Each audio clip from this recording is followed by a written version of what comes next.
talk of the town. He is the toast of the town. The toast. They're toasting him already. The burnt toast. He was on the Joe Buck HBO premiere talk show, the first talk show in Joe Buck's.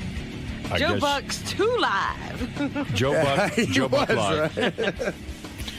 You know, they're making a big deal about Artie's language on the show, and it's weird to me because, you know, they have the cat house. They have, like, prostitutes fucking guys. Yeah, but HBO's schizophrenic like that. Yeah. You know, like on certain shows you're not supposed to do it, and somehow you're supposed to know which shows are for cursing and which shows aren't. What about Sex in the City? Right. They used to, I mean, the stuff on that show offended me. But then they'll have No, it something didn't. like the Bob Costa show, which never had any cursing in it. I know, but they said, okay, I mean, they said do anything you want. Well, I think they're schizophrenic in the sense that I think Joe Buck was going for more of a Letterman-esque kind of talk show where they talk sports and hang out. And Right, because if you watched it, it was the Costa show.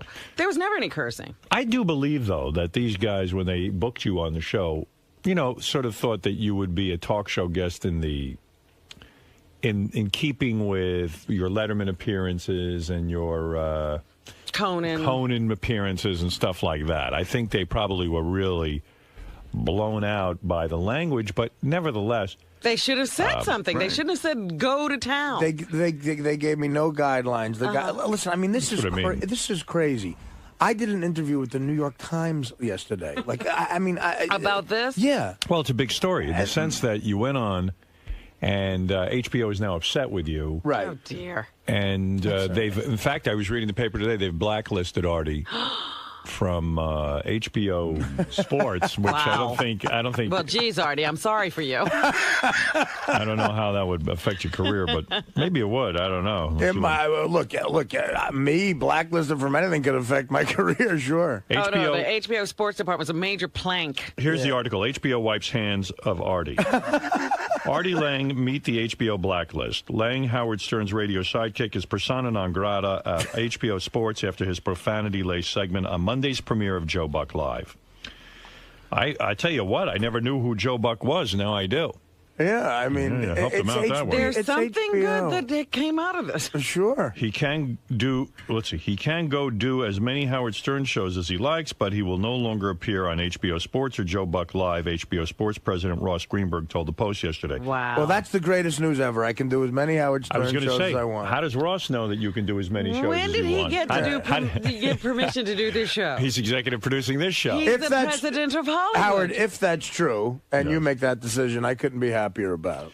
We don't have any interest in his world. That's a quote from Mr. Greenberg. You have your own world. Lange appeared with actor Paul Rudd, barely. Paul Rudd didn't get a word in. But they weren't trying. Did you see them struggling for words? No, Howard, they had a good time. They went, yeah. They both loved it. If you watch I don't doubt if that. you watch it, the crowd is guffawing. Like Michael Irvin is laughing. Like, look, I'm not going to say this about a normal appearance, but I have to defend myself. Like Jimmy Kimmel texted me yesterday. He said, "Dude, that appearance was epic. They should have you back on every night." Like, you should be his sidekick. Somebody said to me there should be the Artie and Joe Buck show. Yeah, I mean, so Ross Greenberg has, I mention him a lot in this New York Times. I don't know if the New York Times thing ran at all, but he sounds like a moron. He gave me no guidelines, and he knows what I do. He read my book. He saw my stand-up. Can someone explain to him why I wouldn't do what I did on Letterman? It's CBS, it's Letterman, and quite frankly, I have a lot more respect comedically for David Letterman than I do Joe Buck. Lange, discussing his appearance on yesterday's Howard Stern show, said Greenberg told him to go nuts if the discussion flagged. So go fuck yourself. I don't care how important you are in the business, Lange said to Greenberg. That's regrettable, Greenberg fired back. I said to him prior to the show that we need your energy if things get boring. He misconstrued that. I didn't mean that we needed this, which was a far cry from energetic. It was a mean-spirited, vitriolic diatribe with guttural language. Howard, take away the first thing I said, okay? Right. And which was just a crazy joke that is the first time the audience reacted to anything, okay? Right. And the kid Jason next to me started whooping it up afterwards. Whoa, and the place went nuts. Then after that, it really was just me and Joe ribbing each other. and I told a story about his father. And I mean, that was really, that's what I did. And everything killed. I mean, But look, I don't care if I'm ever on HBO ever again. Right. This is the show that sells tickets to there's guys who have HBO stand-up specials that open for me on the road. I mean, that's the truth, because I'm on the Stern Show. I mean, I don't care, Ross. I really just don't care. All right. Let's see. So Artie, who ever since he got off heroin is very energetic, appeared on a bunch of shows. He is Mr. Energy. No, Tim Sabian called me and asked me to call into Chris Russo. I wouldn't have done that. Well, you can do sports with Chris. Yeah, right. and I heard that, by the way. You heard it, Fred? Oh, yeah, I heard that, by the way. He's not your friend. Yeah, I know. I mean, Russo was, he was doing... I didn't think Russo was... I thought you might have overreacted to Russo, and I'll tell you why. I definitely think so, too. I haven't heard the whole thing. We'll play it now. He thought you weren't funny. So you say, well, some people think I'm funny, and some people don't. Okay, he had an issue with the language, too, and I just explained that I said, well, look, but Chris... you got so angry with Chris, it was like saying, who cares what Chris thinks, whether you're funny or not? Just be like, you know what? I thought I did well. That's the only person I answered Well, I to. was told that he was bashing me for a while. Well, that's what I was told. Tim said you got to call in... Tim wanted you to react to what was being said. Tim asked me to call in. And then Artie slammed this guy, Mike Francesco. Turns out Mike was defending Artie. You were on fire. Oh, dear. Well, I've been wanting to slam Francesco for a while. He gave me a bad tip on a couple of college games here. Well, that's very understandable. So, anyway, let me play you the Artie. What was Artie busy with yesterday? Yeah, page. How many shows yesterday? I'm going to get you a bunch of clips here. What page is that again, Gary? The Artie page. Artie has his own page. JD page 1. Okay. All right. Here's Artie versus Mad Dog. What about that first clip? Can I pass on that one and just get right to pass on the first clip. Okay. Here's Artie versus Mad Dog. The two of them going at it yesterday. People guffawed laughing. They don't laugh. They laugh politely if they have to. People were barreled over laughing. Watch the fucking tape. Artie, I'm a big fan. You were not funny. I'm sorry. Yeah, I mean, I'm a big fan of yours, Artie. I watched. You were not funny. That was not a funny set. That was not a funny 8 minutes. I'll tell you what, Chris, I'm a big fan of yours about sports, but you don't know shit about being funny. When you're funny, it's funny when... Artie, I'm not trying to be funny. You tried to be funny, and you weren't funny. Exactly. I was trying to be funny, and I was funny. Howard Stern thought I was funny. We all know. I got texts from people I barely know. Jimmy Kimmel sent me a text saying that appearance was epic. It was the best thing I've ever seen. It was hilarious, and they're going to have you back. Every funny person I know thought I was funny. I don't give a fuck about anybody else. Chris, I love Billy Crystal, Artie, Billy Crystal didn't think you're funny, and Billy Crystal is better than Jimmy. And Billy Crystal is bigger. Billy Crystal is bigger than Jimmy Kimmel. And Billy Crystal did not think you were funny. Billy Crystal, let me tell you about Billy Crystal. Billy Crystal hates Howard because Howard busts his chops. Billy Crystal's funny, but he's an uptight prick. He's a politically correct, uptight bastard. He's an egomaniac. We've sent out Stutter and John to ask him questions. We play a tape. Oh, Howard's not funny either. I think Billy Crystal is unbelievably talented. Wait, let me talk. I think Billy Crystal is unbelievably talented. His stand-up is unreal, but he's full of himself, and he's taking it too far. I'm a Yankee fan like him. Now he thinks he's Mr. Big Shot, Mr. Pretentious, Mr. I Meet the President, so I don't give a fuck what he thinks is funny. I give a fuck what my fans think are funny, and they thought it was funny, Chris. Artie. And I don't care if you think it's funny either, even though I'll listen to you talk about the Jet-Giants schedule and what the record's going to be, but don't tell me about being funny, and I won't tell you about... Well, no, but Artie, you need a guy.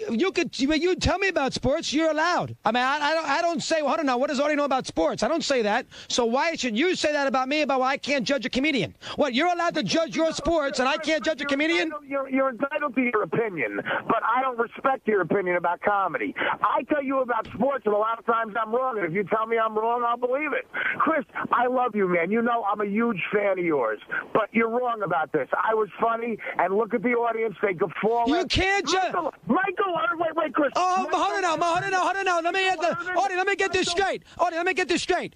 I'm not allowed to judge your comedic value, but Michael Irvin can. Is that the way it's supposed to work? I can't judge it, but if Michael Irvin laughs, you must be funny. Michael Irvin doesn't know anything. Chris, you could judge whatever you want. And Michael Irvin could judge whatever you want. I don't give a fuck about it either way. I'm just saying one's right and one. Well, I don't know. You brought up Michael Irvin 4 times and he thought it was funny. Well, why should Michael Irvin be able to judge it? I can't. That doesn't work. Michael Irvin's not a comedian. Well, why can't he's a football player. A retired one at that. He's got no credibility with comedy. Chris, you're going to let me talk? Or yes, go ahead. You got to answer the question, no. Because, Chris, I met Michael Irvin, and quite frankly, he's funnier than you are. That's how it is. You're funny and you don't... Michael Irvin can't get a job in the media business. ESPN fired Michael Irvin. Nobody wants Michael Irvin on. You're making Michael Irvin's a big talent in the broadcasting field? Why the fuck was he on? Because he's a Hall of Fame wide receiver, Artie. You think he's on because he's funny? And I'm on Joe Buck Live because I'm on a Hall of Fame radio show. How's that sound, motherfucker? Well, that's different, Artie. We're not talking about... Forget Stern. We're talking about your appearance as far as humor is concerned and about language and about all those things. How about going on, Buck, last night and use better language and not make everybody cringe in America? And being boring and nobody cares. Would you be talking to me right now if I went on and talked like Carol Burnett for fucking an hour or some other fucking jerk-off you think is funny like Bob Hope? You're talking to me right now because of what I did. Is Bob Uecker funny? Is Bob Uecker funny? Yeah, Bob Uecker funny? I think Bob Uecker's hilarious. Okay, does Bob Uecker use bad language?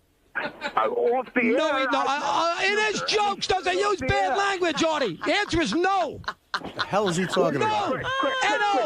Chris, you're caught up in the 1940s, brother. I'm a Richard Pryor fan. I'm a George Carlin fan. I love Sam Kinison. I love guys who were on the edge. You don't. It's a difference. Howard Stern. And don't bullshit me, man. I used to listen to you and the Mike and the Mad Dog, and you guys would always talk when you were kissing Imus's fucking old ass.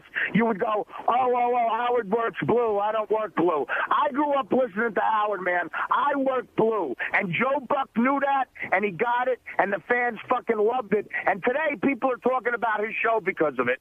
The one thing I don't understand, maybe you know this and clear it up, Artie. When did Billy Crystal comment on Artie's appearance? I don't know. Never. Russo seems to be aware of something no one else. Maybe they had a personal conversation. Are they close, Billy Crystal and Mad Dog? I have no idea. Howard. That is so funny. Howard, listen. I got more, by the way. I know, but listen, I am a fan of Russo because he's real. He's really a geek. I mentioned Norm Macdonald to him, and he said, the guy on Cheers, Norm. No. You know what I mean? So he doesn't know anything about outside of sports or modern day stuff. It wasn't his cup of tea. Right, exactly. But he was yelling at me too, Howard. I mean, I was yelling back. Michael Irvin thought it was funny. He did. That was fun. Chris is a funny guy. He is funny. When he starts yelling, he's just funny. I love when two guys argue over whether they were funny or not. It's the best. I mean, I've gotten caught up in that crap. Was the best. He's a football player. Yeah. Well, listen, I mean, exactly. Well, whoever's in the audience, when you're a comic, you're just happy anyone's laughing, man, you know. It seems like you're getting caught up lately in a lot of fights with people, a lot of agitation. I'm worried about you, honestly. Honestly, Howard, I'm fine. I really am. But people are fucking with me.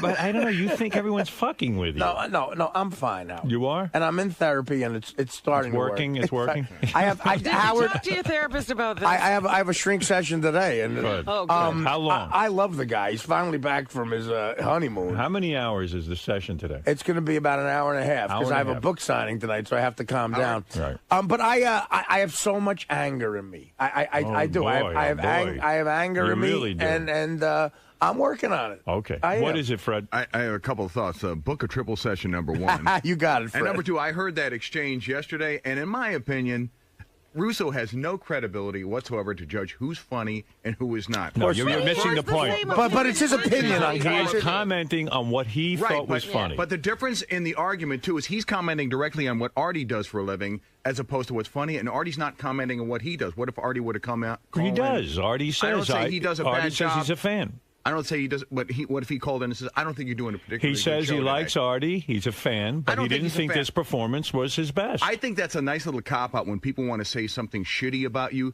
They preamble it with, I agree. You know, I'm a fan, but he sounds like that guy Mark Krisky. Look, Howard, I he was gave on his opinion. Right. Quite frankly, who cares what Mad Dog's opinion I agree with is? it. But Artie did his thing. I just want to and, say one thing. Also, his opinion is colored because his favorite comedian is Carol O'Connor. Yeah. And that's not even a joke. Well, I mean, you know, Carol O'Connor is a great And the actor, second but point- exactly, he doesn't know what he's talking And the about. second point, I Yeah. listened long after Artie had his meltdown on the air, and he admitted, I believe he admitted he didn't even see it. Oh, so then how could he claim it? You know what? That's the beauty of He Chris. did not see the show. Mad Dog didn't see the. He did not did he watch see. the performance on YouTube or something? No, he maybe either not. he either watched it on YouTube or he heard the tapes. Or Billy Crystal called He him. did He heard not see the show. Billy And Crystal called him from the movie Chris, set. I'll apologize ahead of time, but I believe it was about maybe a half hour, an hour afterwards you admitted you didn't see the show. I just like that Billy Crystal is discussing this with Mad Dog. It would have been nice if Billy Crystal could have said it in his own words. Hey, Howard. Yes. First of all, before a Springsteen concert, I went on Mad Dog's show a couple weeks ago. Right. And what I did on the Joe Buck show compared to what I did on Chris Russo's show looked like Romper Room. I mean, and he hugged me afterwards and said, that was great. I loved it. I mean, what you know, I mean, this is satellite radio. I am a dirty comedian. I admit that. I'm not as smart as Jerry Seinfeld, I guess. I'm not as smart as... But when you go on, let's say, Paul Letterman or Conan, you do not work dirty. You're able to do both. I can do both, yeah. right. But on HBO, I figured, what the hell? Let it loose, man. Right. Why not? All right, here's Artie versus Mad Dog round 2. Oh, boy. Artie, can we calm down with the language on that kind of show? Can we do that? Listen, it's HBO, Chris. I will never listen to you with comedy advice, okay, buddy? You pick up my DVD, I curse like crazy. It's rated NC-17. But I know when I buy your video. Artie, I know when I buy. I'm not going to your fucking kid's 8th birthday party. Well, what am I supposed to do? Turn off HBO? I know if I buy your video, I know what I'm getting. I know when I sit there and buy your book, I know what I'm getting. It's HBO. Artie Lange's on HBO. What do you think? You're going to hear me do a psalm from the Bible? You got to be. Are you that stupid? You can't calm down. Artie, you can't calm down. Artie, you can't calm down a little bit?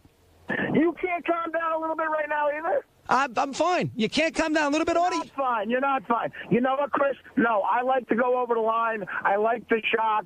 I like to be funny. I like creating uncomfortable shit, and I love conversations like this. This sells books, man. I'm a businessman, too. My book went through the... I'm number one on the Google Trends today. I don't give a shit about shit that much, except I want to be funny in my own way. I'm not censoring myself for anybody. This is like Lenny Bruce shit, man. Lenny Bruce got arrested, so I'm allowed to curse on HBO, and I'm going to fucking honor that. Howard Stern went through hell to be able to get me to...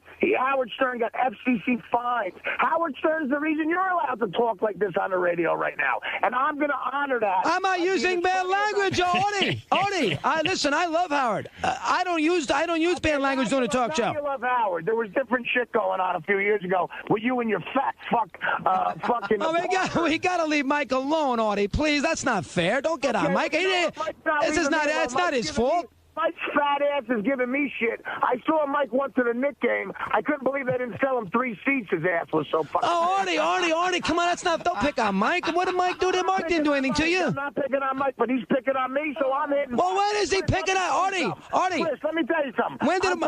I'm from the streets. You hit me, I'm hitting you back. When did Mike pick... In 20 years that I was with Mike, he never mentioned you once. When did Mike pick on you? I got a bunch of phone calls saying Francesca's stressing you, so guess what?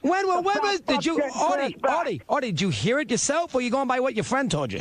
Oh, right. I'm sure my friend would call me up. Well, I mean, people like to cause... Artie, people like to cause dissension. Yes, friends will call up. Yes, friends will say... People say things to get a reaction. That's what people do.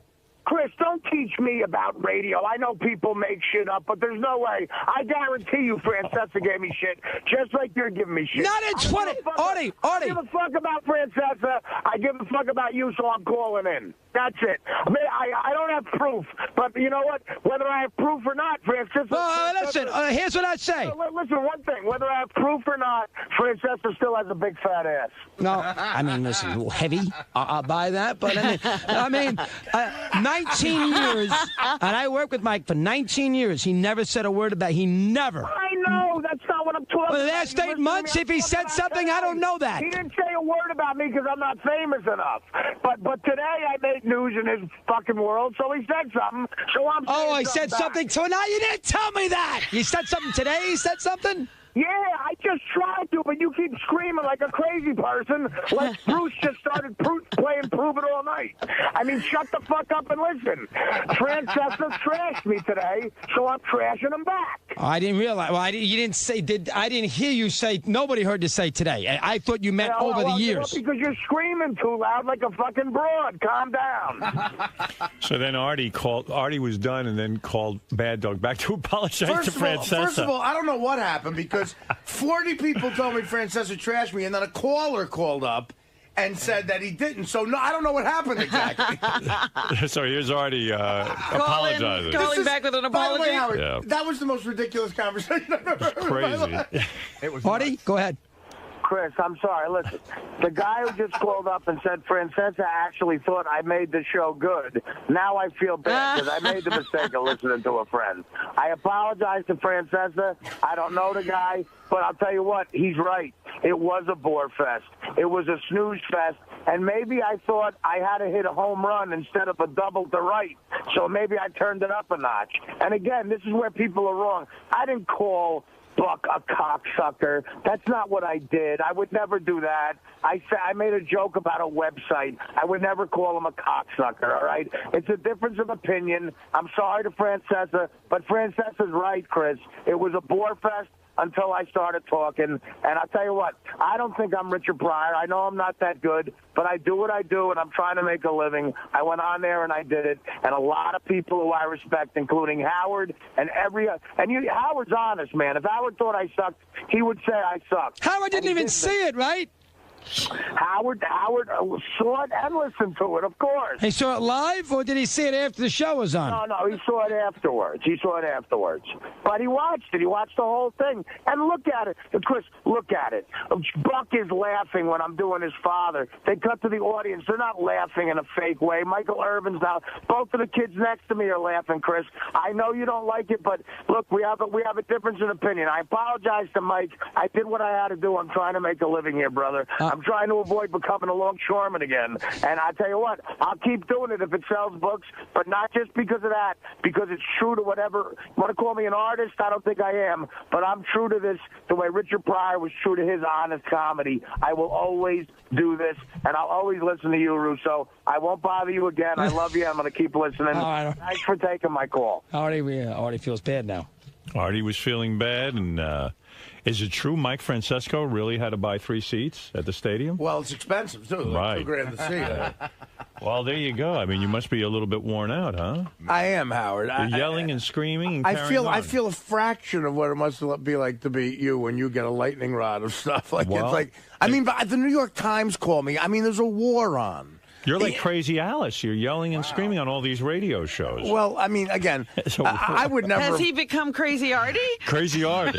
Shut the fuck up, crazy eyed motherfucker! Fuck you, motherfucker! Chris Russo, fucking cocksucker! Chris, you ain't no Italian. You ain't no Italian. Fuck you, hi Fred. Dick, don't you? You suck dick, don't you? I leave a death cocksucker. Listen, Howard, I wouldn't have This is called. what, I wouldn't have called if Tim asked me to call. What I thought was really wild was that HBO now, on their website, bleeped the entire thing. Like, They have bleeps in it? They're uptight about the language that was used. I which- guess there's sports areas where they don't curse. I guess. I don't know. Well, I think they want to be, they're a little schizophrenic, as you said. They want to be a bunch of different things, HBO Sports and HBO Regular, and, they're the dirty channel. Here's the crazy thing, Howard, and I've said this before in the air. I am such a fan of HBO Sports. Their documentaries, Thrill in Manila, like they are. Liv Schreiber does all of the narration.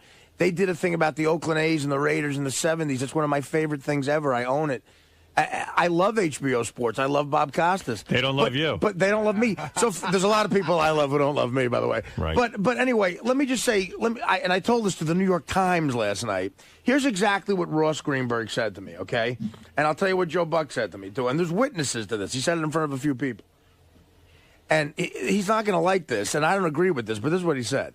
He said, look, Art, with a big smile on his face. Ross Greenberg. Okay. With a big smile on his face, he comes up to me and he goes, listen, man, if these two guys get boring, you go in there and put in some energy, and you're the cleanup guy, Right. And he said if these two guys get boring, Right. And Paul Rudd, who is a talented guy, and Greenberg claims that what he meant by I didn't say go nuts. Right. I said go nuts. That was right. He didn't say go nuts. He said give if it these some two guys energy. give him some energy. Now Joe Buck in the green room in front of a bunch of people said to me, "Listen, give it to me, man. Let me have it." Oh, yeah? Yeah. He said, let me have it, man. That's what this is Like about. roast him, kind of. Yeah, well, no, he just said, let me have it. I don't know what I mean. And so if you say that to me on HBO, what does he think's going to happen? I don't know.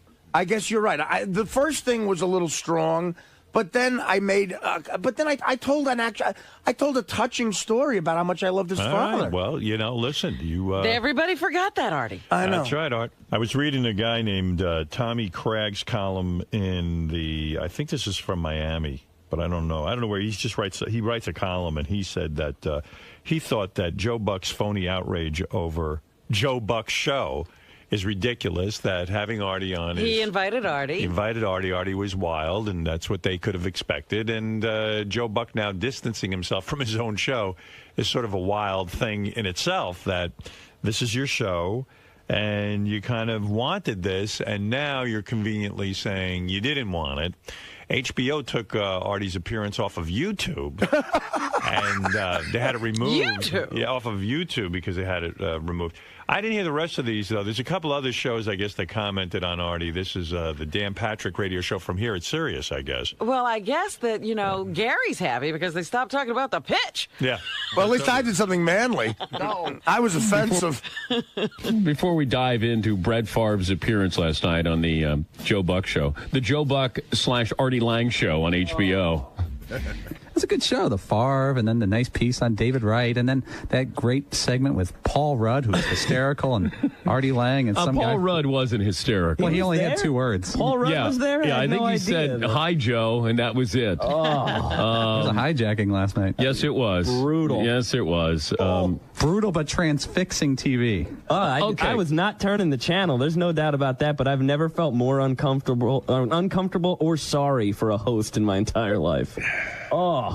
But what do you expect with Artie Lange? This is a comedian with Howard Stern, and Artie's off heroin, and if you listen to the show, Artie never shuts up anymore. He's got 1,000 things to say, and I think he probably got on and said, hey, you know what? This is kind of boring here. Let me liven this up. Exactly. He pulled a Howard, like when Howard did that to Arsenio Hall, and he's done it to other places, but they went to him, and the first thing he said to Joe Buck, I can't even come close to repeating on the air, but poor Joe looked like, I don't even know how to explain it. I mean, he was shell-shocked. Yeah, I think that and probably had his family there. That's a big thing. It's his first show. It's HBO. He wants to get into the entertainment field. Sorry. And I can host one of these shows. And Some producer in the back room in the early planning was like, you know what? Why don't we go a little crazy? Let's get a guy a little risque. How about Artie Lange? That Artie Lange, I hear all the kids like him. Yeah, it'll be great. he's edgy. Yeah, that'll be good.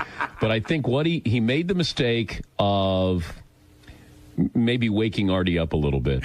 And he started to give him a little bit of grief. As a host, you got to be careful if you're going to pick your battles with a stand-up comedian who's just going to fire back. I mean, Artie's used to doing this every single day of his life. And I think that's where Joe found out, especially the websites that Joe apparently goes. Joe's 10 and 15-year-old sons, by the way, were in the audience. Oh, dear. Yeah. I wasn't told that. Oh, dear. Why would that have mattered? Well, you know what? You know Maybe. what? They're a little less innocent today. Artie Lange, you would have thought that he went on kicking and screaming, like he didn't want to go on the show. That's the feeling I got. It's like, I don't want to be here. and I'm just going to start taking shots. I'm bored. I'm going to start taking shots. And the funniest part was he just says some really off-color stuff for about 2 minutes, and he goes, but, Joe, I love your father. He's a great broadcaster, one of the best, old-school guy, didn't take any BS, and starts complimenting his father, but still throwing in swear words as he's complimenting him. I thought it was Joey Buttafuoco when I first tuned in. I did. I saw Artie. I went, it's Artie. I thought it was Joey Buttafuoco there. Hey, Marie, you're on the air in El Paso. Hi, Howard.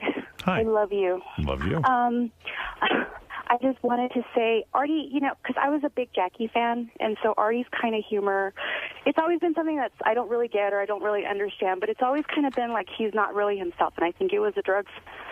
And I've been in rehab. I've just been out of rehab for like a month. And I know exactly what he's going through because, like, I'm now myself, like being a bitch and, like, shouting at people. And you know what I mean? You're being yourself, Artie. And that's what I really, really appreciate about your humor now, is that you're being honest. And that's what makes it really funny. Okay. No, I guess. I guess she likes you. That was a weird turn, but thank you, sweetie. She back into it. I wonder how many times HBO will rerun this disgraceful episode. Right. I don't know. It sounds like they're bleeping it, but it is on their website. It's still there. I know it's bleeped somewhere. Some people write me letters now about this whole thing, and can I say something? I'm trying else? to understand it, and I think somewhere it's bleeped, and YouTube took it off. That's what I know. I don't know why YouTube would take it off, but they don't take anything off. HBO had it removed from YouTube somehow. They don't want people seeing the unbleeped version. Yeah. One other thing about my intent, I was excited to be invited to that. That's a big deal for me. And a live HBO. It is for an HBO. I mean, I got a book out. It's an HBO show. Brett Favre and Michael Irvin are Hall of Fame guys. Favre will be. And I didn't go there to do anything but try to make the show good and be funny. Joe Buck was very nice to me. He's a big fan of this show, and I didn't go on and try to hijack anything. What was it like after you, when you were leaving? Did he shake your hand? He goodbye? shook my hand and said, "Great job, man. That was great." And you weren't ushered out by cops or anything like that. I mean, look, every one of the crew guys hugged me and said that was the greatest thing ever. I mean, Joe Buck himself, what did Greenberg do? I didn't see Greenberg on the way out. I mean, I had to get up in the morning, so I left. Right. I mean, I didn't know I had to stay an extra half hour for the internet thing. I mean, I had to get up in the morning, but I stayed. And again, I would never say this except to defend myself, but if you got Paul Rudd and Jason on the phone, the two guys... They thought it was funny. Who were with me. Yes. Paul looked at me and said, "Do you realize how amazing what you just did was?" Well, maybe we'll try to get this out going. We'll try to call Paul Rudd. I believe Artie. I don't think I need to call Paul Rudd. You don't? I believe I him. would like to hear everybody's take on this. You need to hear it all. Marianne, why don't we have everyone in the world call in? Marianne from Brooklyn, you're on the air. Artie, don't you have anything better to do than call a lame radio show? What do you mean? He's promoting a book. He's calling Mike and all these shows. No, he called Mad Dog because Mad Dog to promote his show? Tim asked him to do it. Oh, but Howard, can I ask you something? Do you think that Artie using your name like Howard said it throughout this whole thing, are you upset about that, or it doesn't really matter to you? No, Artie works with me, and he's quoting things that I said. I said I thought it was funny. No, I'm talking about on the shows, like he says, Artie's my boss, and Howard's my boss, and I'm only going to listen to Howard, and I only listen to the great Howard. That's what he keeps saying, almost like you're his father figure, and he's got to put it out there like you have to protect him. No, I think it's a way of him saying that he works with me and respects my opinion. Well, that's nice. I have to say one more thing. It's not such a big deal, Artie. Life goes on, you know what? And you should just, chill out because you're trying to be in, rehab and stuff. So everybody does have a life, so we should all move on. Love you, Howard. All right, Marianne. I am chill. I'm very calm. This. I read a lot in the internet and stuff, and it seems like that man you're talking about, he said that he really wanted to kick you off, but because he promoted it so much, he wasn't going to do that, and that you were supposed to give energy and not that kind of raunchy, crazy behavior, because I think the reason... All right, very interesting. David, go ahead. You're on in Toronto. I just want to tell Artie, he's like a road that's been paved twice. Retard. You are less Italian than you are funny. I think you should concentrate on that. And the title of your new book, if you understand Italian, should be Chabot. It means fat little fuck.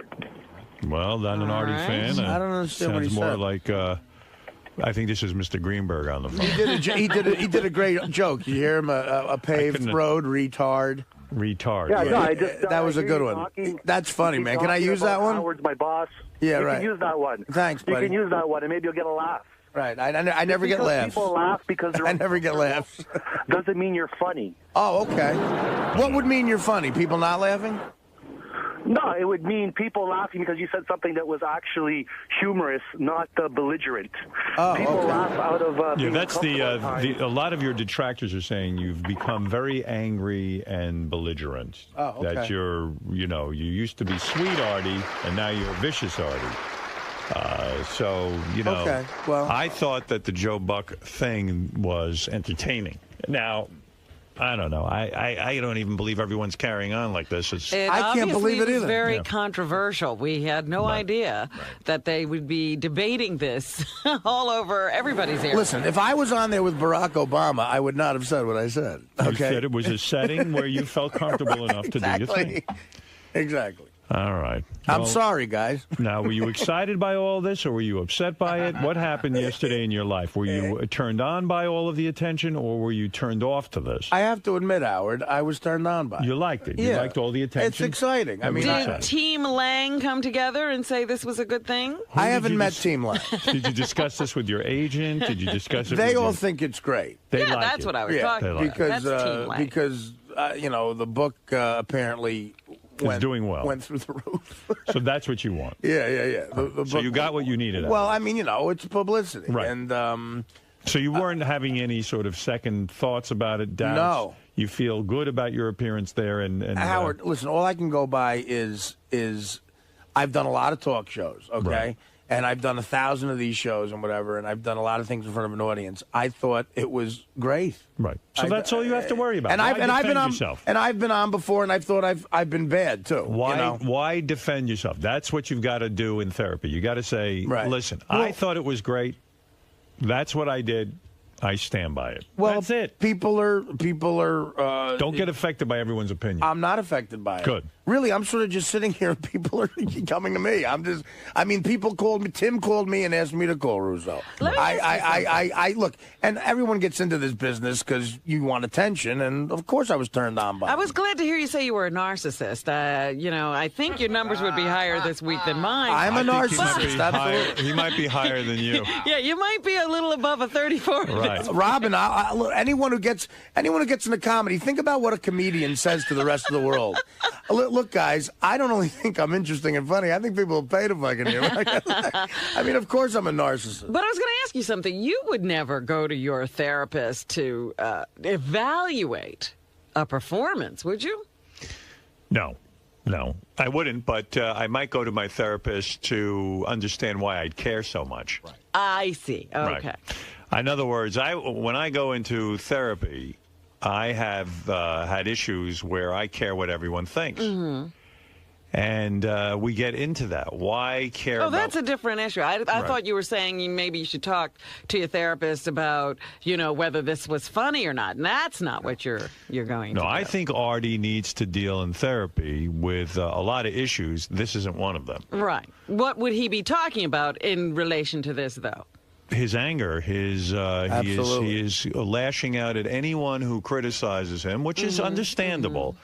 But the anger is so off the wall. Crazy. Well, you know what? It's crazy that it's making his life like a little bit unlivable. And I would guess, if I may play shrink here, that all of this excitement, all of this fighting with everyone, all of this turmoil is keeping Artie from really getting to the things that bother him. Absolutely. Yeah. Well, He's keeping himself busy. You're 100% correct. Right. Something about that, though.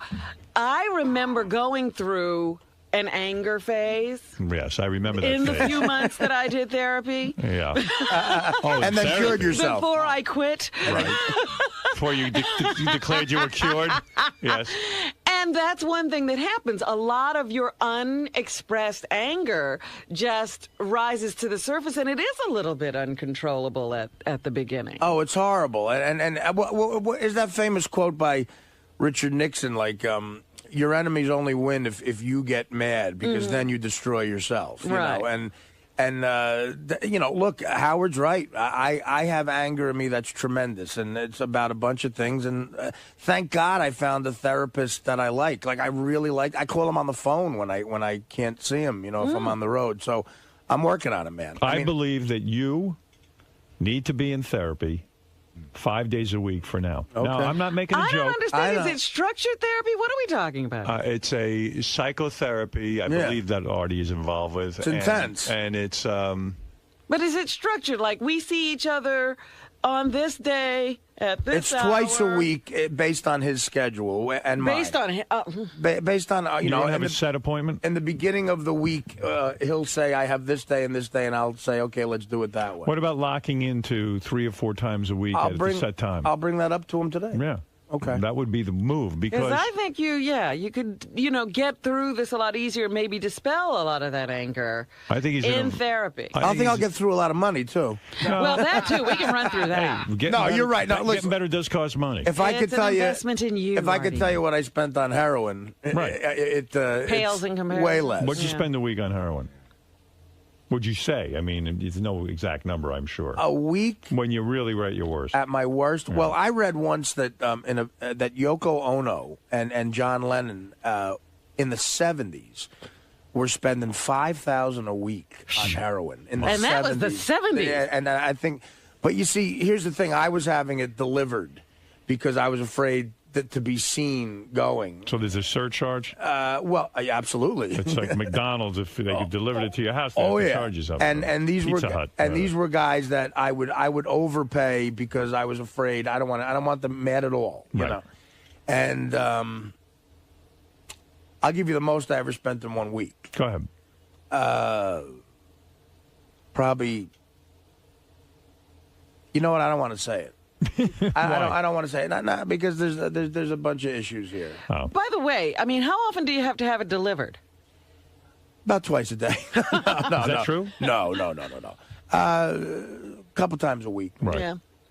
How long does the delivery person hang out? Do they just deliver and then leave? Like you don't have to hang with them. Hang out with them?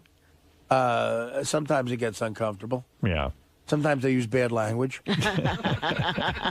Sometimes Ross Greenberg will say, look, you're Artie's heroin dealer. If it gets boring, try to mix it up a little bit. And they completely misread him. Does the delivery person ever, once in a while, hand you the bag and then, pull it away real quick and, just fuck with you? No, they don't want to. They want the money, so, They don't want to tease you with it? That doesn't happen. You're not in any mood to pull back the money, are you? No, I'm not. So when somebody, maybe let's put it this way, see if you can answer this. When somebody's habit is bad, what generally would they spend a week? Well, here's the thing. I never 5,000 sounds incredible. I never shot it. Right. I believe John and Yoko were shooting it. You go through it way quicker. Right.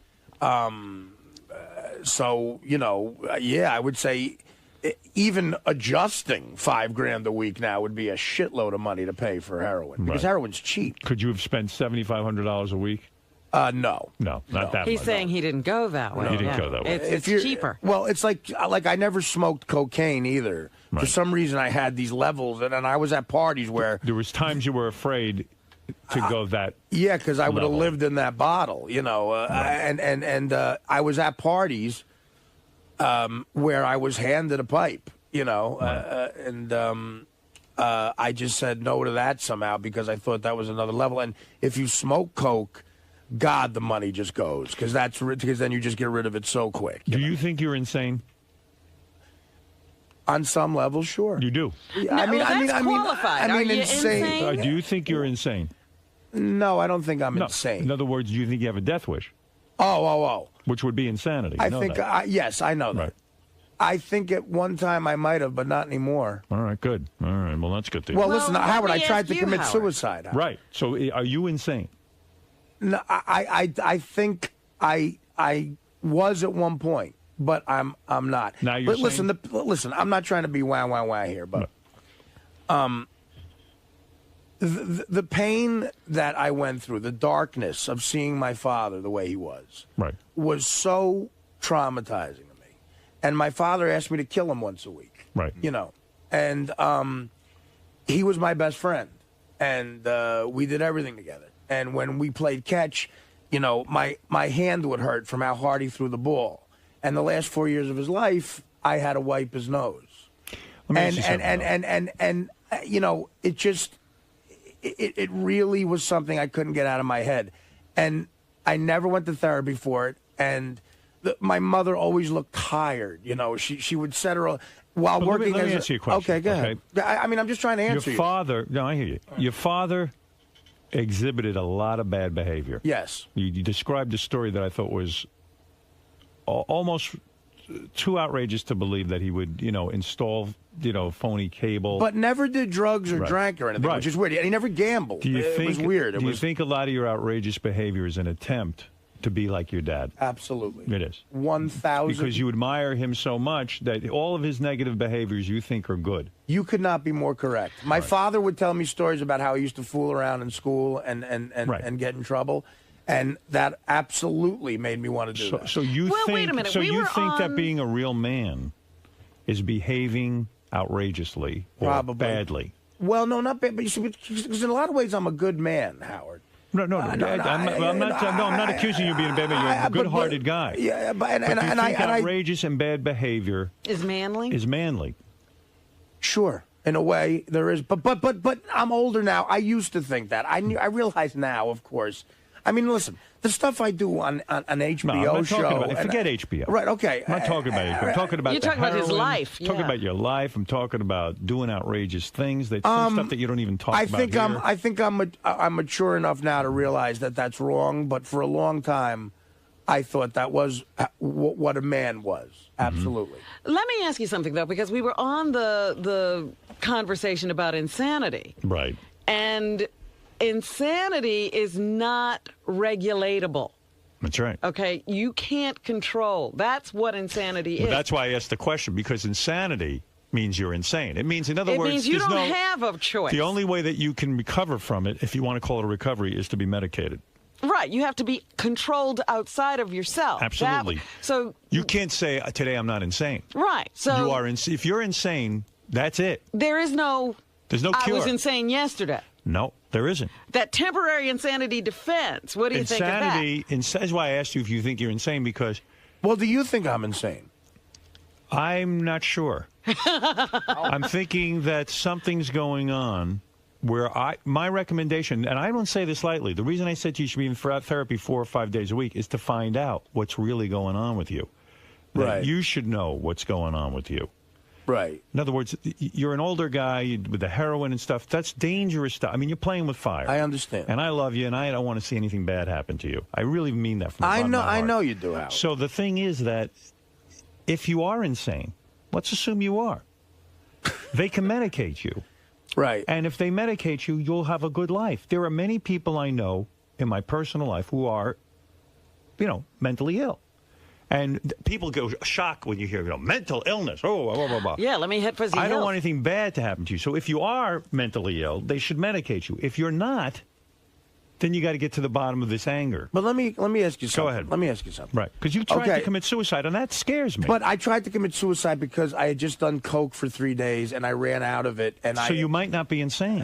I don't think I am. But taking coke for 3 days is insane. I know. But so everyone who does coke for 3 days, there's a lot of people who do that. I mean, and they're not all insane. I don't think I'm insane. I don't think I'm insane. Artie, sometimes the drug taking is an attempt at self-medicating because of course it of is. insanity. That's what I'm saying. Well, all right. That could be behind the drug use, But too. and that's It could be. I'm not a completely doctor. understandable. Yeah, I don't know. I understand that. Right. But I'm not on any medication right now. Right.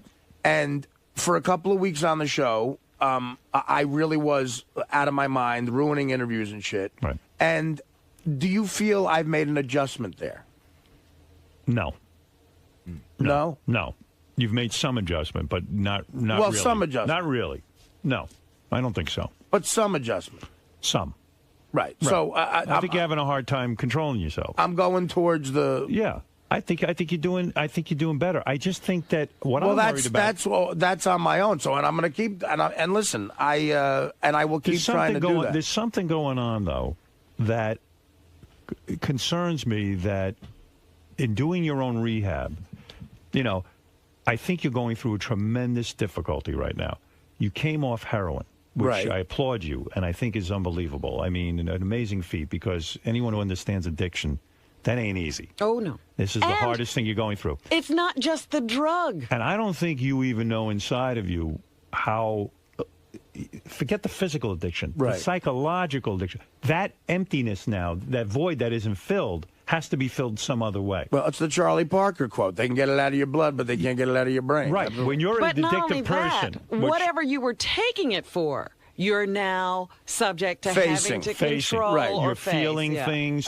Thoughts are creeping in that the heroin would dampen. In a way, you were medicating whatever it is that's bugging you, whether it is insanity, whether it's just the death of your father, whether it's the combination of everything that goes on in the pressures of your life. Whatever's going on now, you're starting to feel. Right. And I think... That's a hell of a thing to have to go through on your own. I know I have trouble negotiating my feelings. That's why I'm there 3 days a week. I can't imagine what it's like for you coming off heroin. That's why I'm saying... Well, I am going. I'm going, and it's 2 days a week now, but I'll tell the guy I want more. I believe you, Howard. I'm telling you, I think that I'm worried because, listen, you're a dear friend. But aside from working with you, forget the work. I'm talking about you're a good-hearted human being and a good man and a funny guy and a talented guy. And I think that this is a lot of pressure you're going through right now. It is. I recognize that. Thank you. But you got to get assistance. I mean, you got to find out what's going on inside of you because no one can do that on their own. Very few people, so, unless you're, so self-evolved that you can figure out what's going on. And I'm not. And I'm not either. So I'm not trying to set myself as an expert. And there are some people who it's just a drug thing and they just get off the drugs and they're fine. But if the drug was something to cover up something else. Sure it was. That's the hard part. Yeah. You see, let me tell you something. Well, this is why I enjoy therapy now, and it's working. Just this conversation makes me feel better. Right. It does, because and I appreciate it. Right. Well, because people care about because it's with people I respect. Right. Okay, and I respect this guy a lot. Good. And God, is he a wise soul? And but here's the other thing: you also tend to turn everybody into either they're the greatest or the shittiest. Worst. All right. He's a man. I understand. He's got expertise in this area. Right. He's going to sit with you. Some days you're going to hate him. Some days you're going to love him. Right. But he knows what he's doing. I know the guy's credentials. Yes. I was involved with that. I know the guy's address. He better know what he's doing. Right. He better because there's a lot of money going on. Yeah, but as I said when you were first talking about it, it's a commitment you have to make to go through the rough patches and this lovely honeymoon. Right, this is a honeymoon going phase. On here. I went to my psychiatrist and I said, I can't fucking stand this anymore. I don't want to be here. I want to get out. And by the end of the session, I felt great. So it was like, you're always going to have those feelings you want to get away from therapy. Right. I just say, look, who the hell knows what's going on? You've had a volatile past, the horror of your father, as you point out, and who knows what else went on there. You might have blocked out a lot of shit that you don't even know really what went on. Well, I mean, I can tell you for one thing, I was never abused in any way. Oh, no.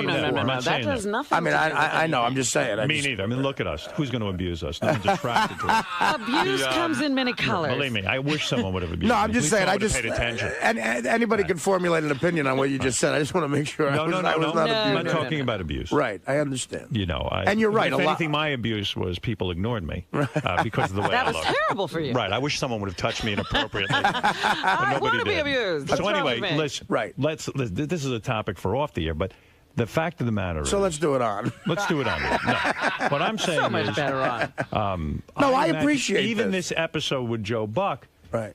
While I believe it was, television for me, anything goes. I'm not uptight. But I have a feeling even this weighs on you more heavily than you even know. Mm-hmm. That this is a lot of attention all of a sudden. It is. And there's a lot of pressure in it. Even the way, like, you're trying to convince this sports guy Russo. that you are funny. Mad Dog. You're convincing the Mad Dog. You're caught turning into the Mad. You're caught up in a lot here, and there's a lot going on top of which you're running around the country promoting this book, doing stand-up. It's a crazy month. And you just got off heroin. So... It's nuts. I'm saying this whole schedule sounds crazy to me. Everything about this sounds crazy. Right. Is what I'm saying to you. And, there's got to be time also to just sit down, relax, get in touch with your thoughts. You're right. And really focus on yourself. Yeah. I mean, I don't see that happening here. I see a lot of busyness to keep you busy, to keep you off of the heroin. Off of Artie. Yeah. Keep you away from it. keep you off Artie, keep you off heroin, keep you off whatever the fuck it is. Right. There's a lot of running around. There's a lot of energy going on here. And I'm just, a lot of distractions is what they call it. And I hope the psychiatrist will sit with you and try and sort of say, hey, Artie, slow down. Learn to say no to a few things. Well, that's what he said. He goes, because I called him from L.A., and he's like, where are you going? Like, I told him my schedule. Right. And up until July 1st, it is crazy. And even with this show, it's like not everything has to happen at once. Like I always say to Artie, this is a long haul. We have another year and a half. Let's slow it down. Let's just take it easy. There's a lot of panic and pressure here going on. And I worry about you. And I've said this to you off the air, and I'll say it to you on the air. You're a friend, a dear friend. You're a good-hearted man. And I hope the audience doesn't forget that because, a lot of people are saying they hear Artie's anger. They hear he's vicious right now.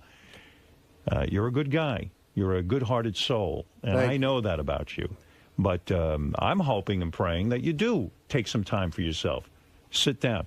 Yeah, okay, so you don't go away and do stand-up for a week, and it's going to cost you money for not doing stand-up, but who cares? I'd rather you spend the money. Right, go to a shrink, and sit there and talk about yourself, even till you're sick of talking about yourself, till you break through, until you get to understand what's going on, and let him understand who you are. Right. Because if the theory is that you're insane, good, get medicated. That's easy. That they can fix.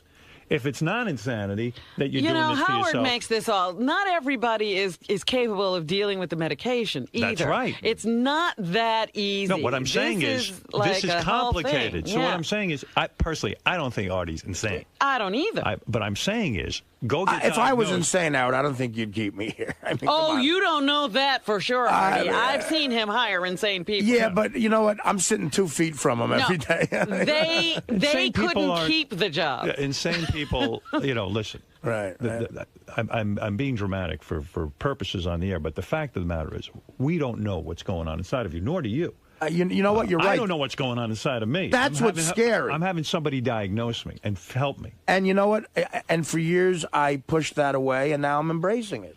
All right, there you go. And it's a lot of credit goes to you for that, man, and I appreciate it. You found the guy, and I love the guy. Well, Artie, as important as all of this is. Yeah, but the one thing I would like to say is, because I much like Artie, I am fascinated by people who are out of control, because he's always talking about, his hero, Keith Richards and John Belushi, and, every hero he has, Charlie Parker, they're all crazy.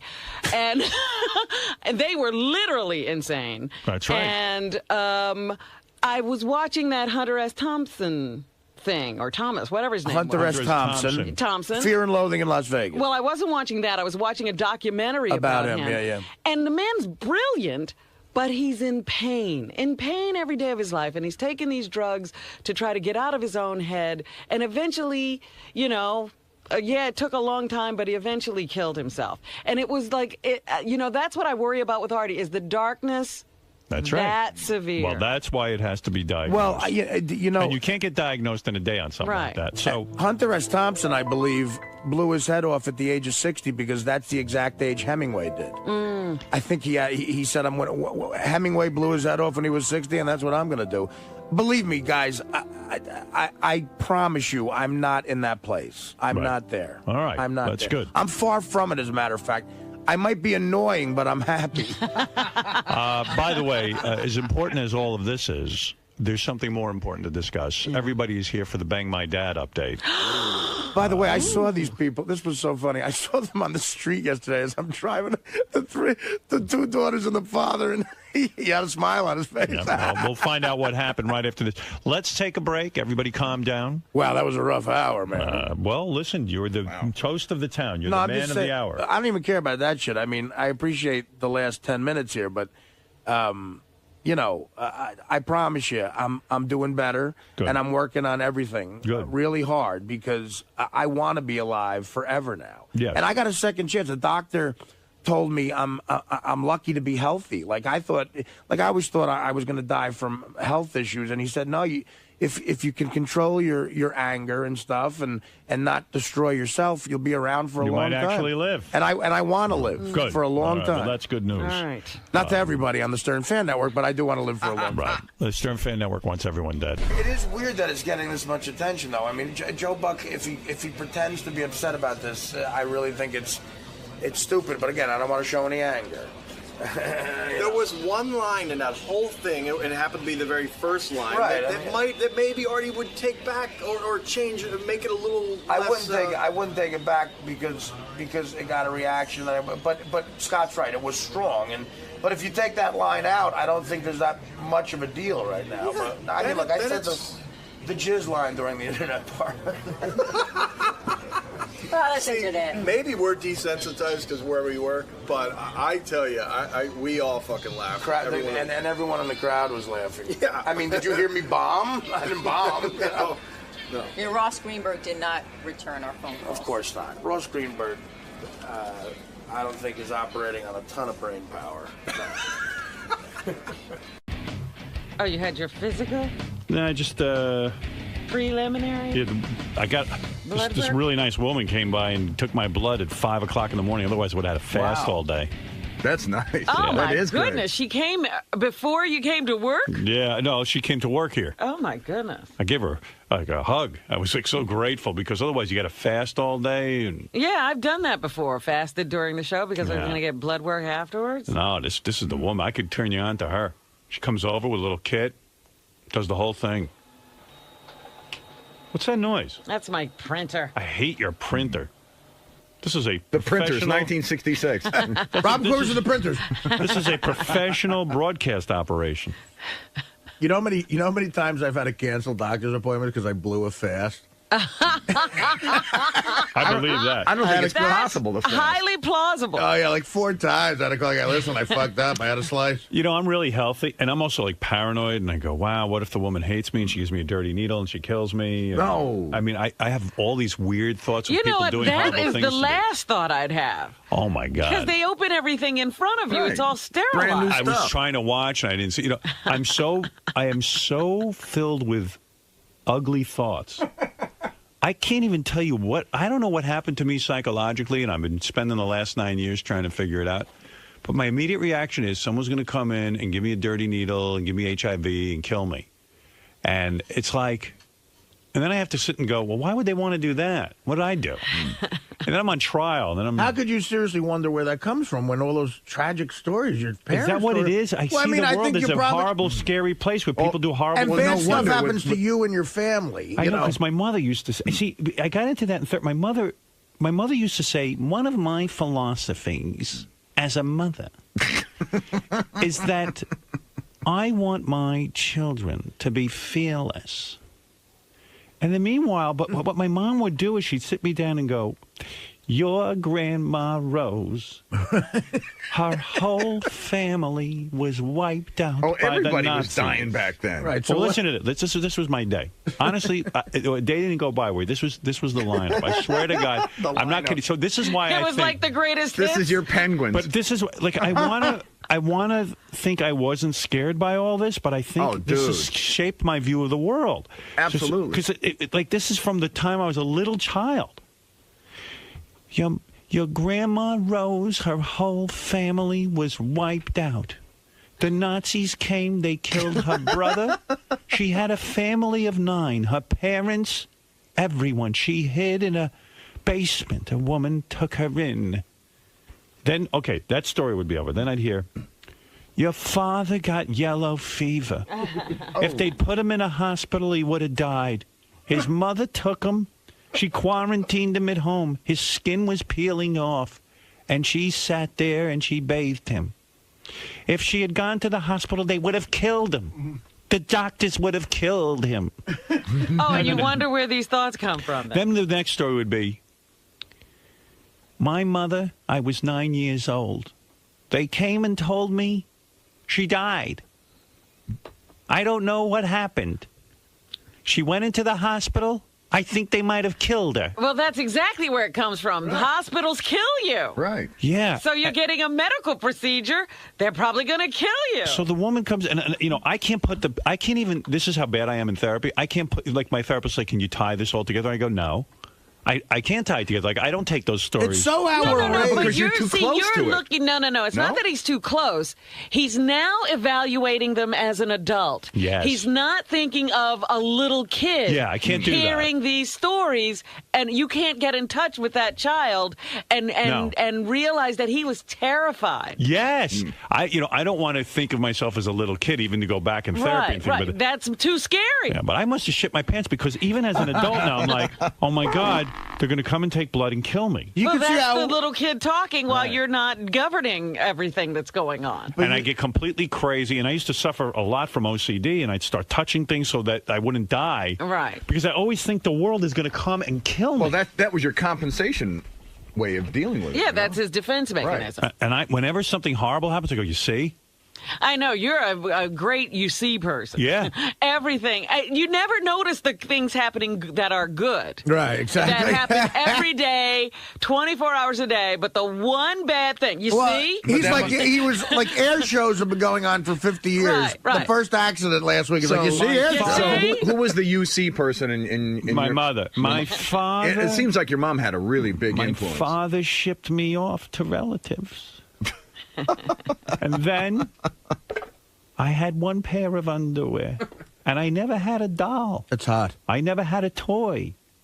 Now, I don't remember my childhood, but I remember my mother's childhood. I could quote my mother's entire life. Well, because your childhood was listening to your mother. Right. Yeah, we see what your childhood I don't was. remember having a childhood. I remember my mother and father's childhood. But you see, you're afraid of hospitals. You can see how people are raised, even how racist they're raised, because like some parents teach their kids like black people will kill you. Yeah. Well, yeah, And then it's you're an afraid of indoctrination to a child that's like a sponge. They're Right. just soaking it in. They have no ability to say, that's a stupid thought, that's a good one. They just have to take it all. Like my father would be like, if I could have had the advantages you have, I didn't have a shoe. So it's like they were angry at you. Yeah. For being born when you were being born instead of being happy for you. No, they were not happy. I didn't have a shoe. And you would... Not having a shoe would piss me off. You go to school. I couldn't even... My parents wanted me to drop out of school. You don't even go... You don't take it seriously. And I would have... I give you piano lessons. I would have killed someone for a piano lesson. I had two left shoes. I walked around in a circle. And then we had no food. And your grandfather... We would light fires in the street for heat. And then we had to move every month. We couldn't make the rent. I think We had to eat our own hair. They used to call me Betty Circles. I'm bald because I had to eat my own hair. I made a meatloaf out of my hair. The world just sounded so horrible. Sometimes I would find some meat in my hair. I think they kept you in That was a good Roosevelt day. in order to recreate the Depression for I you. swear to God. Yes, they were Holy trying to bring it Jesus. to you. I don't know why they... But I am so afraid know of the what? world. Like, the first thing I hear, I have to have blood, and I go, well, the person's going to kill me with a dirty needle. You know what you should do, Howard? I mean, Maybe it's, to it's just... like, and I have such... It's so horrible, and it tortures me over and over. The reality, and maybe your parents should do this too if they haven't already. Did you ever go to the Tenement Museum on the Lower East Side? No, I don't need to go. they don't need to go there. No, I mean, I'll tell you. It is fascinatingly horrifying. My life... You would think I grew up in the tenements. Well, because my father brought every detail to life, and if my father didn't do a good job, my mother would then sit there and chant like a rabbi after school every day. And then I only had my sister. And when my sister died, I lost everything. It was And almost then- like those recitation of prayers. Yes. Where they go through the stages of every part of their lives There was nothing in a good. recitation. There was nothing good in the family history. Then when I wanted to marry your father, my father said no. He didn't want to release me from the house. He liked having a servant. Oh, dear. She was a servant? And then your grandfather remarried him. Finally, I had a mother. But, of course, that relationship ended. And I had no mother. I mean, you hear these horror stories. I'm like, oh, my God, I want to weep. Everything turns out bad, no matter what. Everything bad. And I'm like, oh, my poor mother. Like, I identify with my mother so much. You would think I lived my mother's life in her shoes. I want my children to know everything. But I want you to be fearless when you go out into the world. Even though it's good, everything's going to come crashing down around you. There isn't a day I don't think Nazis are going to stormtroop through the house. You should hear it. The Grandma Rose had no one. All taken from her. And then your father's family came from Europe. In Europe, there were 4 children. 3 girls and a boy. They all died. Well, it was just they came over, and then your grandparents started another family again. 3 girls and a boy. I'm like, they all died in Europe? Yes, they all died. And then my father would chime in and go, things like ear infection. We had no medicine. And I'm like, what? And all the kids died? That's right. And then your father got the yellow fever. He was quarantined in the house. If they'd sent him to the hospital, he would have been dead. Thank God they found each other. That's right.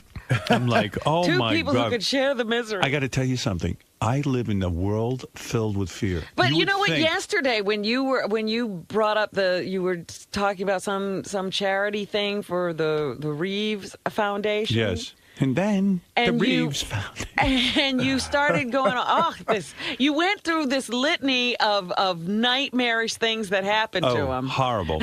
Horrible. As if nothing good ever happened. Nothing. These 2 people. Nothing. I don't see the good. All I know is I had to give blood, which was great, and this beautiful woman comes over today and does it, makes it convenient for me, and she's killing me, in my mind. Right. She came early just to kill you. Right, and she's such a lovely woman. Like she's the angel of death. Yeah, right. All doctors are bad. Your father and I, look, we had hard lives, but I don't want you to live in fear. You know, my parents have been all over the world to Europe and stuff. I will not travel overseas. I know, you won't go out of the country. You won't stick your toe in the Atlantic. That's too far out. I am so afraid of the outside world. I'm such a xenophobe. I am telling you, I believe if I went to Germany, the Nazis would... My psychiatrist had to go to Germany. I go, why would you go there? Something bad's going to happen to you. He goes, holy shit. Well, I'll tell you what. I went to Germany about 5-6 years ago, and there still aren't a ton of Jews there. No. There aren't a ton of Jews anywhere. Someone was telling... Well, like Mel Gibson's father said, they all went to the Bronx. I think in the whole country, some guy over there was telling me there's like only 30,000 Jews still, and that's like nothing in Germany. Right. And you're thinking, like, what are they thinking? Why are they there? Yeah, why didn't they leave? Lots of opportunities. I guess so. But That's the story all over Europe. We used to have Jews. Here was where they lived. Right. In each story. Yeah, Poland, too, I'm brushing over each story, I mean. And then your grandfather, he fought in World War I for the Austrians. But his sisters didn't want him to go in the army, so while he was sleeping, they put a pearl in his ear. And he went deaf in the ear. So I go, what? His family did that so he wouldn't go to the army? Right. Oh, my God. And he fought for the Austrians. Well, yeah, he lived in Austria. That's what they did. He was on the other You side. think he left here and went to fight for the Austrians? Oh, that's right. Yeah. It's just weird to hear a Jew fighting for Austrians. And then... Well, he couldn't fight. They put his pearl in his fucking ear. Take him out. Lots of Jews fought for Germany. Yeah. Then the yellow fever came. Your father was almost dead. His mother. And she doesn't even know that. She's created a whole fantasy about that for you. And then she'll go, oh, no. Then she didn't know anything. Yeah. Everything's unclear. It was like, and then your grandmother, she loved you so much. And she was taking a walk in the country with Grandpa. And a hit-and-run driver killed her. Oh, God. I go, what? What happened to Grandma? She was taking a nice walk. The driver didn't even stop. No one cared. They were poor people. No one cared. Murdered. Killed. What? Now go to sleep. Get ready for school. That was your bedtime. La, la, la. Car dragged her for 3 I'm going miles. to tell you about Grandma. Here's a bedtime story. We couldn't recognize the body. You remember when, you know what's funny about these stories? Remember when Robin threw you the 50th birthday party? Yeah. The invitation was a picture of you as a kid. Oh. He looked frightened. You're a cute kid, but you look like you just got told one of these stories. You look frightened. Now that I'm thinking about it, that was a frightened expression on his face. I am so afraid of everything and everyone. I can't tell you. Every time I even meet people, I go, oh, they want to hurt me. They want to kill. They want to do harm. Well, what are you going to do about this? And how can I turn to anyone for help? Really? What are you going to do? I'm in therapy. Yes, but is it working? Come on. You're still look carrying at me. on like this. Are you kidding? I mean, are you kidding? You know, I go home and talk in that voice. I hear that voice every day in my head. Mother, Mother, do you think they'll drop the bomb? Oh, yes, they will. Yes, they will. Of course they will. They did. They dropped it on your Don't father. ask, He don't got the yellow ask. fever bomb. Uncle Dave didn't stand a chance against the V2 rocket. And then your Aunt Estelle, God rest her soul, and love her. She took fertility drugs. Those doctors, they pumped her up with drugs and they killed her. They gave her cancer. There's no cancer in our family. But I Howard, go, what? The doctors did what? They don't know what they're doing. Howard, What? they don't realize nothing has happened to them since their childhoods, that they've had a pretty Yeah. uneventful life. Oh, yeah, no, they're fine. I'm the one who's still living it. That's because we're vigilant. I'm not afraid They're of not anything. fearful. I don't fear. And listen, and I'm like, well, okay. I'm the one who's taking You on took all this. all the fear. I feel I grew up in the Depression. I feel like I had no mother. I were lost in my the mother at Nazi 9. war I was camps. in the Nazi war camp. I'm telling these stories over and over and over again. The psychological effect on me, I guess I wasn't strong enough to take it or something. I'm a little Strong kid. enough. You were a kid. You're not I don't supposed know. to be. I crack somewhere. That's your other thing. Now you were supposed to be able to take it at 6 and 5 and 4. Yeah. You're crazy. No, what 4-year-old can fight off this? Listen, when I was 4 years old, and then Grandpa took us to the movies, he'd take out a knife and get into knife fights. And I go, what? People attack you in the movie? butchered He sounds the like a That's popcorn right. girl. He sounds like a fun guy. He got angry and he would stab. And I don't know. Maybe he killed my mother. I don't know. I go, what? They never found her. I mean, I said, what? But wait a minute, Howard. There's a central thing here. You have no sympathy for that child. None. Zero. He's a wimp. Deal with it. That's why you can't. I'm ashamed. You can't get over it. Yeah, I'm ashamed of that You child. won't even acknowledge that Yeah. it was a 4-year-old, and he shouldn't have been able. He shouldn't have had to go through this. Number one. I'm ashamed of feeling like a 4-year-old. That's why I have a hard time in therapy. Oh, you're a mess. I'm a mess. I told you I'm a mess. You don't believe it. It's. Would you do this to your 4-year-old? Absolutely not, my children. I never did any of that. Then why would you think that you, as a 4-year-old, should have endured it and been able to handle it? I don't know. Listen. And you have to reclaim that child and love that child and accept And who that told child. you that? One of your fancy doctors, Let me Robin? tell you about Robin. Let me tell you about psychiatrists. Fuck that child. They don't know a thing. Dwelling in the past is no good. Meanwhile, who dwelled in the past? She did. Right. If they Dwelling knew. in the past, all things, this is that, and you've got to get on with your life. I went to a psychiatrist one time. She did? That's right. And believe you me, they know nothing. He tried to kill me. He pulled out a knife. Don't ask.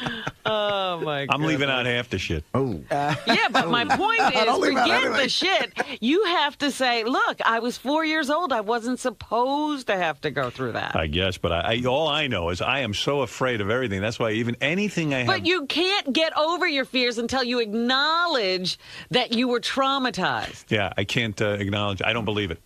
What? I don't believe it. Anything I'm telling you now is a joke. Like to me is a joke. Right, It's like you I just can't- No, I it's can't to treat you. it- It's a joke. Yeah, I can't That treat it seriously. has been your defense mechanism. Yes, that's right. And you don't want to. You're so terrified you can't even face how Right. terrified you That's are. exactly you right. can't get to that real feeling. Right, I'm afraid to. Yeah.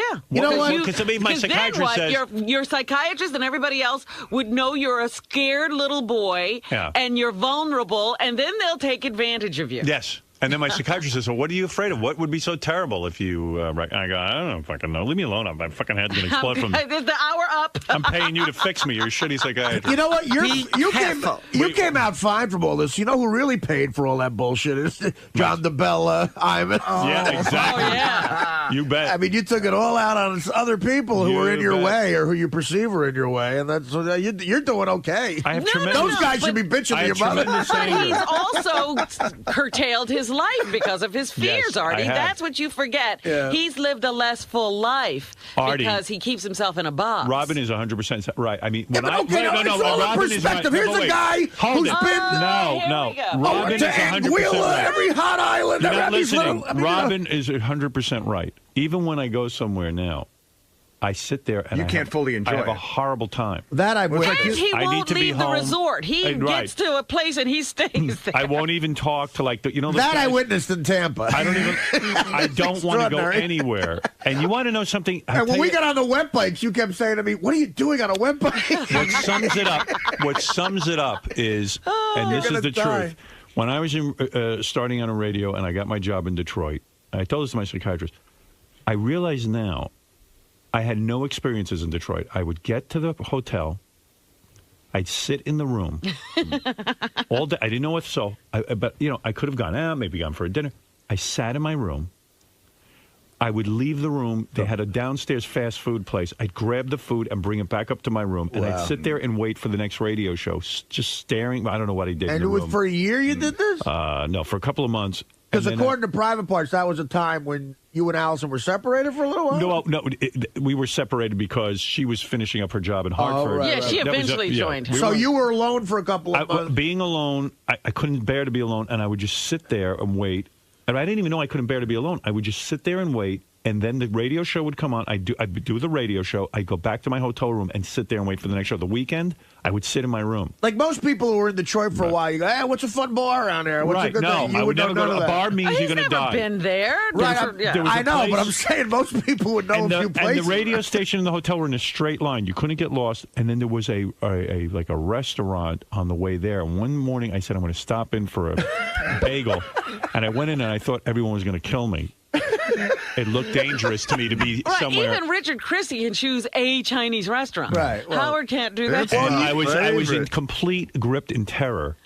And I would never think to go, I could go to a bar, have a drink. Maybe I'd say hello to some people. You never thought about going out? Let me go to a Tiger No. game. You know, Even like, at the radio nothing like that. station, Nothing you could social. say to somebody, hey, let's have dinner. People or would let's- invite me. I would not go. I didn't know how to get there. I just didn't want the trouble. And he doesn't know how to get anywhere No. because of I it. kept myself locked in a room. And I Even tell you- here, he doesn't know how to get Well, I know. anywhere. Yeah, you say all the time, and I marvel at that you couldn't walk from here to your apartment. Yeah, I can't do it. That's It's unbelievable. very hard for me. I tell you, I think the world is the most evil, frightening place, and that there's nothing good in it. And if you get something good, it'll be taken away from you at any moment. Even when he chose his apartment, it was because, well, he was already working out in the area. He knew it. He couldn't look at other sections of the city. Yeah, but there's a lot of people who would just deal with that. A lot of people who would have that and just, become nothing. I mean, you actually made I don't know where a I got- life where you have enough he to brought- accommodate how you are. Yeah, but He basically brought everything into his little box. Yeah, Right. Yeah, that's true. And I never had the. I don't know where I got the courage to do the kind of career I had. Well, like an example on a much smaller level is like when I moved to California, I realized how much I hated doing laundry, and I said, no matter what, I'm going to make enough money for the rest of my life to where I never have to do another fucking load of laundry. I'm going to afford, you know what I mean? I'm going to afford a gardener and someone to do my laundry. And on a higher level, you've gotten away. You've made enough to where you don't have to know where the fuck you are. Think about Yeah, that. but Like, it's you've like- made it it's easy living- for it's living yourself. like a child, But he and it doesn't does make me happy. have a great deal of trouble because everything has to be done. You keep forgetting that everything has to be done for him. Right. But he has the means to do it'd that. be one thing if that was a choice. He doesn't have a choice. I don't have a choice. Well, I'm dependent on others. See, there's a lot of people like you who aren't capable of functioning because they don't have a talent or they don't have that drive. There's plenty of people like Howard. Every major star is Howard. Right. Thank you. Tom Thank you Cruise for calling me can't a major do star. anything for himself, and Michael Douglas can't do anything Well, for Michael himself. Douglas grew up I not having disagree to with do that. anything. Michael Douglas my can point- do something for himself. No, he can't do anything. all right. Bang Catherine Zeta-Jones. Gary, you're on the air in White Plains, New York. Oh, Howard can do that too. They go and get women. Oh, I can bang. That I somehow figured out how They to do. do get women. Hey now, Gary. Yeah, but I'm not a fun guy to be with. From a childhood delusionary psychosis. What? What? What, Gary? This is a form of child abuse. I don't know what he's saying. I don't know if he's cutting out or we're getting You the whole suffered thing. child abuse, he thinks. He said it's a form of child abuse. But he was saying a whole bunch of stuff. I think we're losing. Childhood delusionary psychosis. Childhood. What are you, a psychiatrist? No. What are you? No, but I did stay Another at, armchair quarterback. I'm a jerk. I did stay at a Holiday Inn Express last night. Childhood delusionary psychosis. Yeah, it's a form of child abuse. Your parents were torturing you as a child. That's the most politically correct now Well, thing it wasn't to an say. intentional torture. They weren't torturers. They just telling me their life story over and over again. They didn't know what the Look, and it's easy to fall into that trap. Every time I do like an interview or a therapy session, they ask me about my father, and a half an hour into it, I realize I'm bitching. I'm just bitching about my life, and I dread doing that to my kids. You know, I dread if I ever have a kid, just bitching about everything that's fucked up to them. Well, that's why you want to try to handle it so you don't. It doesn't spill over. You know what it is, Gary, though? In a way, my parents, well, especially my mom, didn't have parents. So I became the parent so that she would tell these things to. Actually, it wasn't a parent necessarily, but a confidant. A confidant. I became her confidant. Somebody that they could share their thoughts with without fear of reprisal. Yeah, I heard the entire horrible story. Yeah, over and over everything again. she couldn't say to anybody else, she said to you. Yeah, so I really identify heavily with my mother and understand her pains. I understand exactly what scares her, and I've become sort of. I feel like her childhood is the childhood I lived. The difference between me and you, my mother used me for that too, and I resented it. Yeah, that's healthy. I thought, I'm a kid. I don't need to hear all this. Wow, see, realizing that at that age is impressive, you know.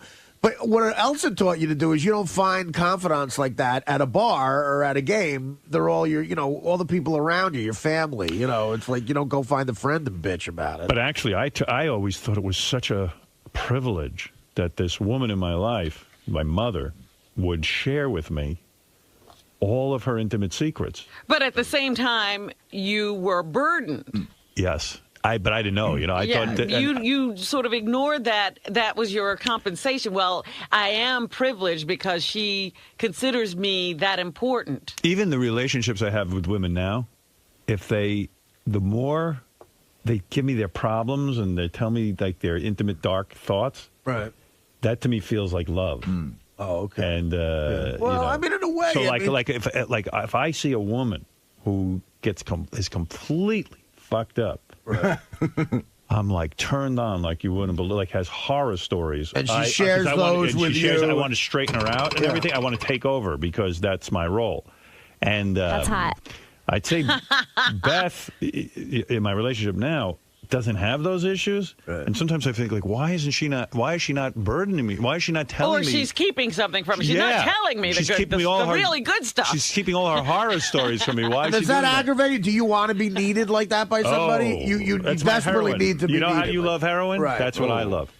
So, I love it. Yeah. Well, it makes you feel important. It makes you feel like you're really important to that person. And needed. You're needed because that's what you've got their secrets. Well, let me ask you this, because you never do your parents tell these stories of horror to your kids? Do they ever sit them down? No, right? No, they don't have any experiences like that?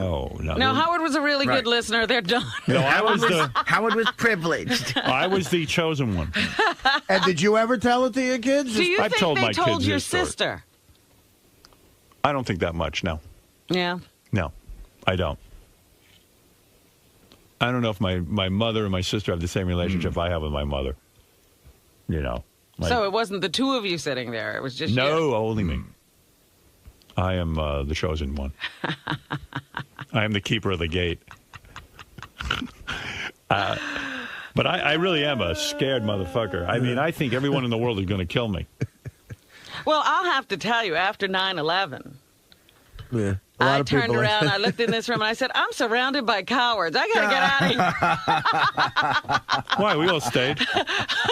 You haven't done a thing since. Oh, that's true. I haven't even flown to California since 9/11. I know he hasn't been anywhere for business. They have to all come here. Absolutely. You're damn right. Sam, what brings you down here today? I have no idea. Just came to hang out. Well, yeah, you know, when the guy owns a company, he tells you to come on the show, you go. You know? You listen, right? And the walking backwards drives me. You got to do it, man. It's unbelievable. You got to. All right. I'm getting good at it, I think. You won't keep going backwards? Not. You'd rather let me go out of focus and run into that wall. Oh, yeah. All right. Yeah, I'll sacrifice that footage. How's it going? How's it going? Forget me. How's it going for you? It's all right. I'm a little tired. You tired? Now, where is your career going from here? Where is this going to take you? I'm moving on up. I'm an associate producer right now. You see the Academy Awards with a hooker won the screenplay? Yes, I did, for Juno. That's where you ought to be. You could be like stripping or a handheld camera guy. They would say, "What did you used to do?" And you would say, "I worked at Howard Stern, and then I shot a movie." Apparently, it's not difficult to do. No, I think it's when strippers are winning Academy Awards. I think exactly. It's not hard to do. Otherwise, everything's good. How are you? Good. Did we say this already? Yeah, I think we made this chit chat. But how have you really been doing? How are your parents? My parents are good. They're proud of you? Yeah, they are. They are. Did you get a college degree? I did. In what? In broadcasting. Went to a good school, you know. Yeah, but that's not really a good degree. Why not? Well, if you don't make it in broadcasting, then what do? You could be a doctor in Venezuela. Hey, Jay Thomas is here. He's always on fire. He always has great stories. Jay has his own radio show here on Sirius Satellite Radio. You should check it out. It's a lot of fun. Weekday afternoons from 3 to 6. I always listen to him. I listen to Bubba. There's so much stuff going on. It's from 3 to 6 on Sirius Stars Channel 102. The great Jay Thomas, who really is quite delightful. I like Jay. Where is he? He's stalling. He's making an entrance. Yeah. Making us demand him. What were you doing out there that you're so busy? He was telling me a story of coaching his kids in baseball. Oh. And I was pretending I cared. Gary's stories are all beautiful family stories. First of all, Jay and I both coached in the same league in the same time. Here we go again. It was boring then, it's boring now, and it's going to continue to be boring. Okay, Jay, why don't we sit down on a plane and you can tell me how you build houses for 5 fucking hours? I don't, but you know what? I stopped doing that. I realized it's like you didn't stop talking about it. How about people that show you the pictures of their fucking kids? I didn't do that. Right? It's so right. You know, my parents, I used to say to them, why don't you ever carry a picture of me in your wallet or your purse, Mom? And they go, we hate people who show pictures of their children. We have nothing to brag about. And I go, you have nothing to brag about. What were you, like, all nose when you were a kid? What I don't know what it was, but like I thought, well, maybe they could have a picture so that they could look at me when I was they wanted to check on you every once in a while. No, they had no concept of that. Jay, I was hearing a story, which is fascinating. By the way, did you watch the Academy Awards? You know, I did, and Who's getting lap dances from Diablo Cody? I mean, I've got to tell you that we struck, you know, I'm in the Writers Guild, all that stuff, that we struck battling for the writers and all, and then a hooker wins the best screenplay and says, I'm learning a lot from the writers, and it's like, it was such an embarrassment. Yes. It was such a slap in the face to writers. What are you guys holding out for? Well, in all fairness, she wasn't a hooker. She was a stripper. Let's be honest. I'm sorry. That's a hooker to me. You can call it, because if there's enough money, do they not screw guys? Well, not all of them, but let's be honest. You think she never screwed anybody for money? I don't know. I don't know the girl. Then the movie's about a little slut, right? Yes. And here's the other thing. They're always having the thing, and I go to these things, and I wear a ribbon for abortion. Always, you know, everybody should have an woman's abortion. right to choose. Never do they have an abortion in the movies. No, never. Nobody ever has an abortion. That right? 16-year-old girl in Juno would have had an abortion in 2 seconds. You're absolutely right. No, I didn't see the movie. Has an abortion. They should. We have enough people. He's so right. They should have an abortion. I mean, Well, what about the family that wanted to adopt that baby? Didn't they break up? I didn't see the movie. Yes, they do. And so they give it to a broken family. More trouble. So they should have aborted. It's a great story. And they give it to a broken family, which is already a mess. Well, you're from New Orleans, and you even, I thought this was an incredible statement. So many people should have been aborted in New Orleans. It's not even funny. I want to see the sequel of Juno in 15 years when that kid's ripping off cars and mugging But you had said yourself that the I don't think that Diablo Cody will write another movie that we care about. You hope not. You got jealous, didn't you? Be honest. I mean, mean, you know what? have been I'm in the jealous business. because they make it out like we are the peons, and then the King of France and the Queen and all are in this thing, and we look at them through the fence, and then they throw us bread they've chewed on for a minute. Are you saying that the Academy Awards are like high school, where the cool kids all Yes. get to congregate And give each other awards. and you're on the outside looking in, and no one will let you come to the party? And if the women are so beautiful, why don't they have anybody? Right. Why doesn't Cameron Diaz have a man? Because she's a fucking pain in the ass. I don't know. And by the way, when they're taking the pictures, what is with this? What, turning to the side? What does that mean? It's a cat's ass. It's a cat's ass. You know, I saw Miley Cyrus doing that. She's 15 years old. Well, look, yeah, what's with the 15-year-olds acting like 40-year-olds? Raising kids in Hollywood, were you afraid of that? I mean, the kid turning into a Hollywood kid. Miley, what his name is Miley? I never heard of this. Miley. Well, she's a little... We struggled to get the kids into an upscale preschool. I mean, you probably went through this with your kids. This is a long time ago. And we went, and we had to get, and Alex Trebek and his wife were trying to get into school the same time we were. And there's only so many slots available. And they had the quintessential black woman headmaster, but everybody else was white and rich in the school. And Jack you were Nicholson, in a very liberal neighborhood. Right. It was in the it was on Clinton Street. I'll never forget it. It's still there. It's the Something Learning Center. And one day we're parking the car, and my wife's, it was Jamie Lee Curtis was helping park the cars. And Bruce Springsteen was in the coffee room. And Jack Nicholson, well, my wife was going, my God. We gotta get in. Get into school. Yeah. So we You bring wanna go to this we school. bring our little 3-year-old, 4-year-old boy, and he's got some issues. He's not right. He's mentally not right. And Your son is not mentally right? about your son? He's okay now, but he wasn't right. Not everybody has a perfect kid. At least you admit that. Thank you for admitting it. We would go to McDonald's, and you know where they have the balls? You're getting to play with the balls? Yeah. Right. He would get in there, and then he would grab a kid and start strangling him, and pulling him. And some dad would say, hey, who's that?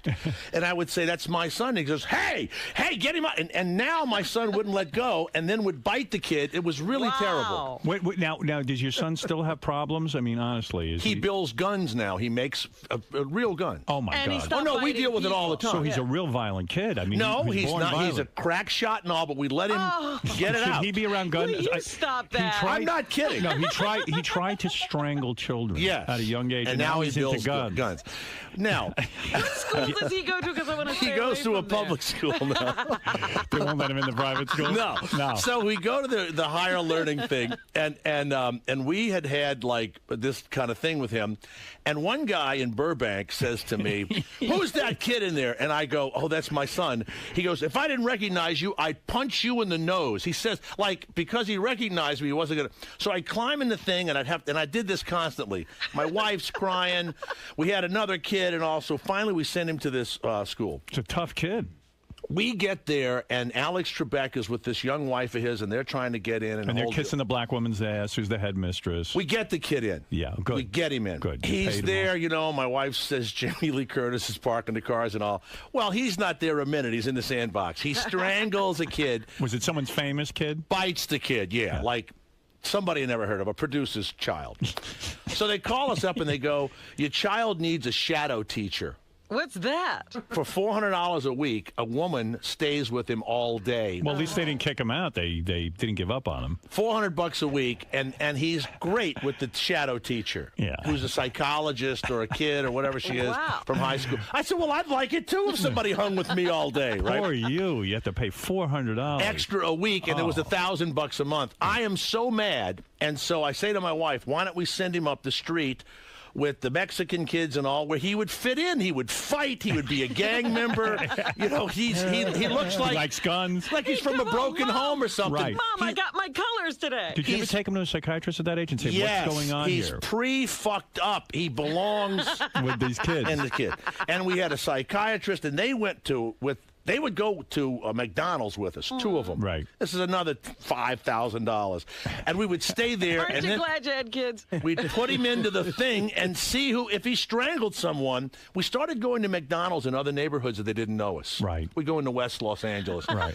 So we're spending tons of money. So now the school says he's become such a problem. We have to have a meeting. Oh, no. We have to have a meeting. Is it hard to love a kid like this? It is. It is. Go ahead. So we got 7 people in the room, and they're telling us these things, psychiatrists child and doesn't things, exist. and the quintessential, 6 foot tall, a black woman headmaster, not another black person on the staff, not a Mexican, nothing. Nothing.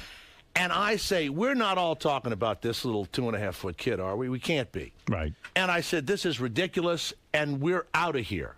We're done. And the woman said, well, okay. And they gave us our money back. And so they that's a big deal. They gave us our money back. We ended up going to some school run by lesbians, and he was fabulous at the lesbian school. So do you think there's something to the fact that the she schools are doing something wrong? Here it is. You don't have to be smart to be an actor. Right. Writing is hard. Producing is hard. I guess directing, you have to know. How writing is hard. A stripper can do it. That's true. But actors are not bright, and I've said it forever. I get in trouble for saying it, but I got to ask you a question about that. They're 'cause not I've heard it. smart. Listen, I'm watching this show, In Treatment, Gabriel Byrne. I love that show. Okay, me too. They memorize all these Unbelievable. lines. There's What got does to be memory have to do well, with nothing? Let me finish my point. Smarts. There's got to be some The intelligence. Rain Man there. can memorize shit. I can't memorize. I'm in a Rain Man, memorize You're everything. brilliant. No, I'm not. I don't. I mean, I feel stupid. So when I see these actors, they're able to memorize entire soliloquies, monologues. They're able to do this. They have this ability. You can't see the intelligence in that? I don't think memorization is intelligence. What? I'm sorry. I don't think memorization is intelligence. The average person says what you say. You did a movie. I didn't see you stumble or you talk. No, I struggled to remember the lines, and they were my lines. They do too. Much. They do, but they do too. Well, I'll tell you something. This is a fascinating story. And, even more fascinating is your take on the whole... Jay is from New Orleans. Right. And the guys told me this. This was something they put in the notes. Mm-hmm. That you recently in New Orleans rented out your house to Brad Pitt and Angelina Jolie. To their architects. Okay. Oh, to their architects. They Brad Pitt, who is a wonderful guy and is helping New Orleans. Is he smart? I don't think so. I think he's naive. I think he's really rich. He wants to bring all the poor people back to New Orleans and build up their neighborhoods, right? Yeah, and we'd like him to stop that. The hurricane, of course, did us a tremendous favor and blew tons of killers out of town and people living on the dole and everything else. And so now they're all trying to come back. But there's still a high... terrible. A murder rate there. A friend of mine just got shot in the ass. He was being robbed. They shot him and the bullet went through a cheek. A transvestite robbed him. So you're serious when you say that the hurricane was a good thing? Yes. It was God's way of cleaning up New Orleans. So now when you I see... didn't even believe in God till the hurricane. So when you see Brad Pitt... Did you see the people in the Super Bowl? Did you see them? Yes. Would you like to live anywhere near any of those people? I don't know. Where's our food, motherfucker? Where's our food? It was horrible. It was horrible. So you were pleased when New Orleans changed after the hurricane, and now when people like Brad Pitt, who doesn't really live in New Orleans... He should be rebuilding houses in my neighborhood. Okay. Right. I went to the airport, and all these church groups are coming to help rebuild places that no one gives a shit about. Right. I couldn't find anybody to work. I went to the airport to, Southwestern Baptist Church from Mississippi or wherever the hell, Texas. I said, look, I'll give you $20 an hour apiece. Work in my neighborhood, rebuild our houses. Don't go in that neighborhood. And they laughed at me. Right. And they went and did Jesus' work and all that. Brad Pitt gave $5 million. He's going to build 150 houses. He brings in architects from all over the world. And they're very nice people, but they're naive. These architects stay in my house and destroy it. What do you mean? They left underwear and pot and beer and shit. They went nuts. They just spent his money and went completely nuts. So they wrecked... So it was like a frat party. Yes. So they wrecked your house. Yes. Did you have to get some additional funds from them in order to fix up the house? We thought about doing it, but I was, I didn't give them a break because they were helping. That's another thing. Right. If you're coming to New Orleans to help, I don't give you a break when you rent my house. Right. So did Brad Pitt and Angelina Jolie ever show up at your house? They never came to my home, but what they did was they threw a party. And they threw it in the area where they're building the houses. And there was a big trailer there, and they put fences up and all. And so a guy I know says, look, they're throwing this party. Maybe I can get you in. And I said, sure. So we go to the thing. Not only could I get in, they let everyone in. It was like Andrew Jackson's inauguration. He let everybody in the White House, and it was a terrible idea. Right. It's the last time they let human beings in the White House. So regular humans. So I walk through the gate, and there are people all over the place. And I talked to a cop, and he says, this is crazy. These 4 guys over here, we had a gunfight with last week. Oh, my God. Brad's walking around. She's got the little baby. They have security. A woman comes in with the scissors and tries to cut a piece of his hair off so she can clone another Brad Pitt. Oh, wow. stop. They grab her, pull her down. Right. Then a guy with a microphone goes up. This is who they're trying to save. Very nice people. Very nice people. But they're naive because they're saving these people who are not worthy. And a man came up to Angelina Jolie, started a tape recorder. She's holding a baby. And he said, I thought it was somebody from your show. He says, I understand you're fucking your bodyguard. Like that. And they grabbed him. And I'm in the thing thinking, I thought it was somebody. I thought it was, Stuttering John had come back or something. Write down that question. We need to use it. So I'm looking around going, get out of this neighborhood, fill this place in, knock all these fucking houses down, right? And let the tourists come in, and that's the end of that. I don't know, and I said this to Larry King, and Jay, how can you say it? I think, well, Larry, why don't you go fucking live there? Right? They'll fucking shoot you in about 2 seconds. But that's what all the liberals will say. What's wrong with you, Jay? Yeah, while right. They live in Malibu. I don't want to be bothered when I live someplace. I don't want to have to worry about people shooting people, and then the mayor of New Orleans has had some sort of nervous breakdown or something. He doesn't even talk to anybody.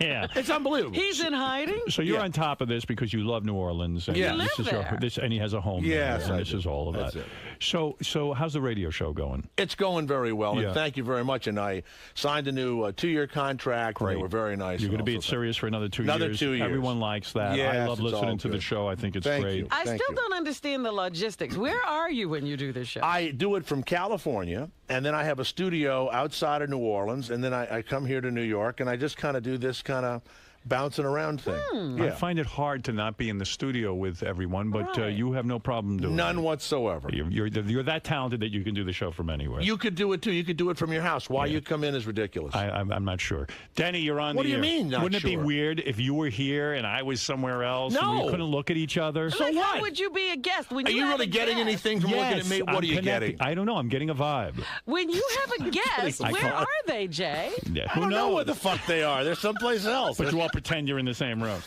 I don't pretend. I say I'm someplace, and they're not. Look, it doesn't make any difference. When you talk on the phone, do you need to see the person on the phone? No, but that's different. Well, I don't know. I think I it's can't different see tonight. Artie right now. That's true. Denny, you're Say eating. something, Artie. I'm eating. Hey, now, Don't bother Artie. I'm with Jay. We should do it. I mean, from- hold on. Artie, you see that? He said something. If Artie did the show from home, we'd never hear from him. That's right. We never Yeah, get him. Denny, go ahead. You're on the air. Watch this. Denny's on the phone. We don't need to see Denny. If we saw Denny, we would be disgusted by what we're seeing. Denny, go ahead. I'm sorry. No problem, man. Have you ever seen Denny live? Has anybody seen Denny? No, I've never seen Denny. Denny, what do you weigh? How much do you weigh? Denny, how much do you weigh? Well, let Denny make his point. All please. right, go Okay. ahead, Denny. Go ahead. I'm from New Orleans, Jay, and I cannot believe you're just taking advantage of your celebrity to get attention. When this town needs people like you who know about the city to speak positively about it, and you're sitting here using it to get yourself attention instead of getting the city attention. Like, Hold on a minute. I love you. You sound like you have a job. Have you shot anybody lately? Do you sell drugs or anything? No, sir. Okay. I'm there all the time. I have a home there. You and I are the same person. Do you not want all the scumbags to leave? Listen, the city is the city, and with the scumbags, without them, it's New Orleans. It's not Colorado. Well, all right? Jay is saying that he wants Yeah. certain people there, and so Yeah. I don't know. Well, I guess- this man is saying he liked the color of the city. No, but you know, before it Denny was and I are the same guy. whitewashed. No, not whitewashed. No, absolutely not. There is a huge middle class of black, Hispanic, everything else. But there are some scumbags there. Denny, you got relatives like I have relatives. Our relatives are scumbags, too. I'm glad some of my relatives are gone. Let's go to Kyra. I mean, they're all... Denny, how many relatives do you have that collect welfare and all that shit He's and live got for already. free? Kyra in Tampa, What a nice Florida. guy, though. Yes. He didn't curse or anything. No, nothing. Kyra, go ahead. You're on the Stay air. in New Orleans, Denny. You're my kind of person. Hey, Jay. I'm a native of Baton Rouge, and I am so glad to hear a celebrity That's right. come on the air and It's tell like Howard. No, that's right. and tell the feelings that you have about the city, because you're there, you see what's going on. And She likes what you have to say, I believe. I mean, do you really resent I sleep Brad with a Pitt? shotgun in my house. Really? You do? That my son built. Right. I got to meet that son of yours. Really? Let's go to John. John, Someone you're breaks on. in, he'll choke. Hey, him. this has gotten serious all of a sudden. Beechwood, New Jersey. Go ahead, John. Yeah, hey, Howard, how you doing? Hey. Jay, I think you're phony. You talk about being a writer and all this. You went on Tonight Show during the writer's strike. What's that all about? I didn't go on a Tonight Show. I turned Jay Leno down. I went on Jimmy Kimmel's show.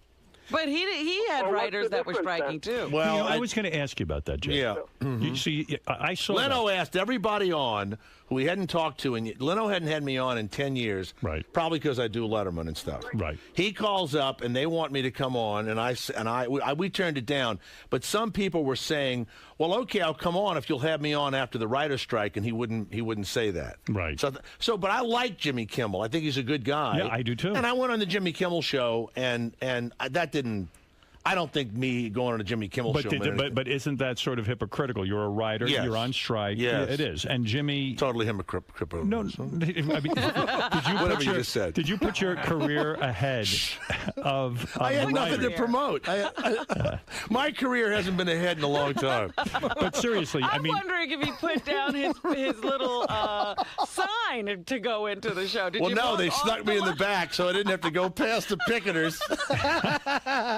By the way, why weren't the signs more inventive? The signs weren't even if they're such great writers. It's true. But seriously, did you have qualms about going on Jimmy's show? No. You really didn't? None. Oh, The stop Jay it. Leno show I turned down. Isn't that enough? Well, but wait a I second. probably could have used an appearance on the Jay Leno show. I probably could have used it. Right, sure. Might have led to something better. Whatever. I Who knows? turned it down. That's right. Okay. All right. So, in other words, you will sell yourself out to a certain degree. Well, here's what's sad.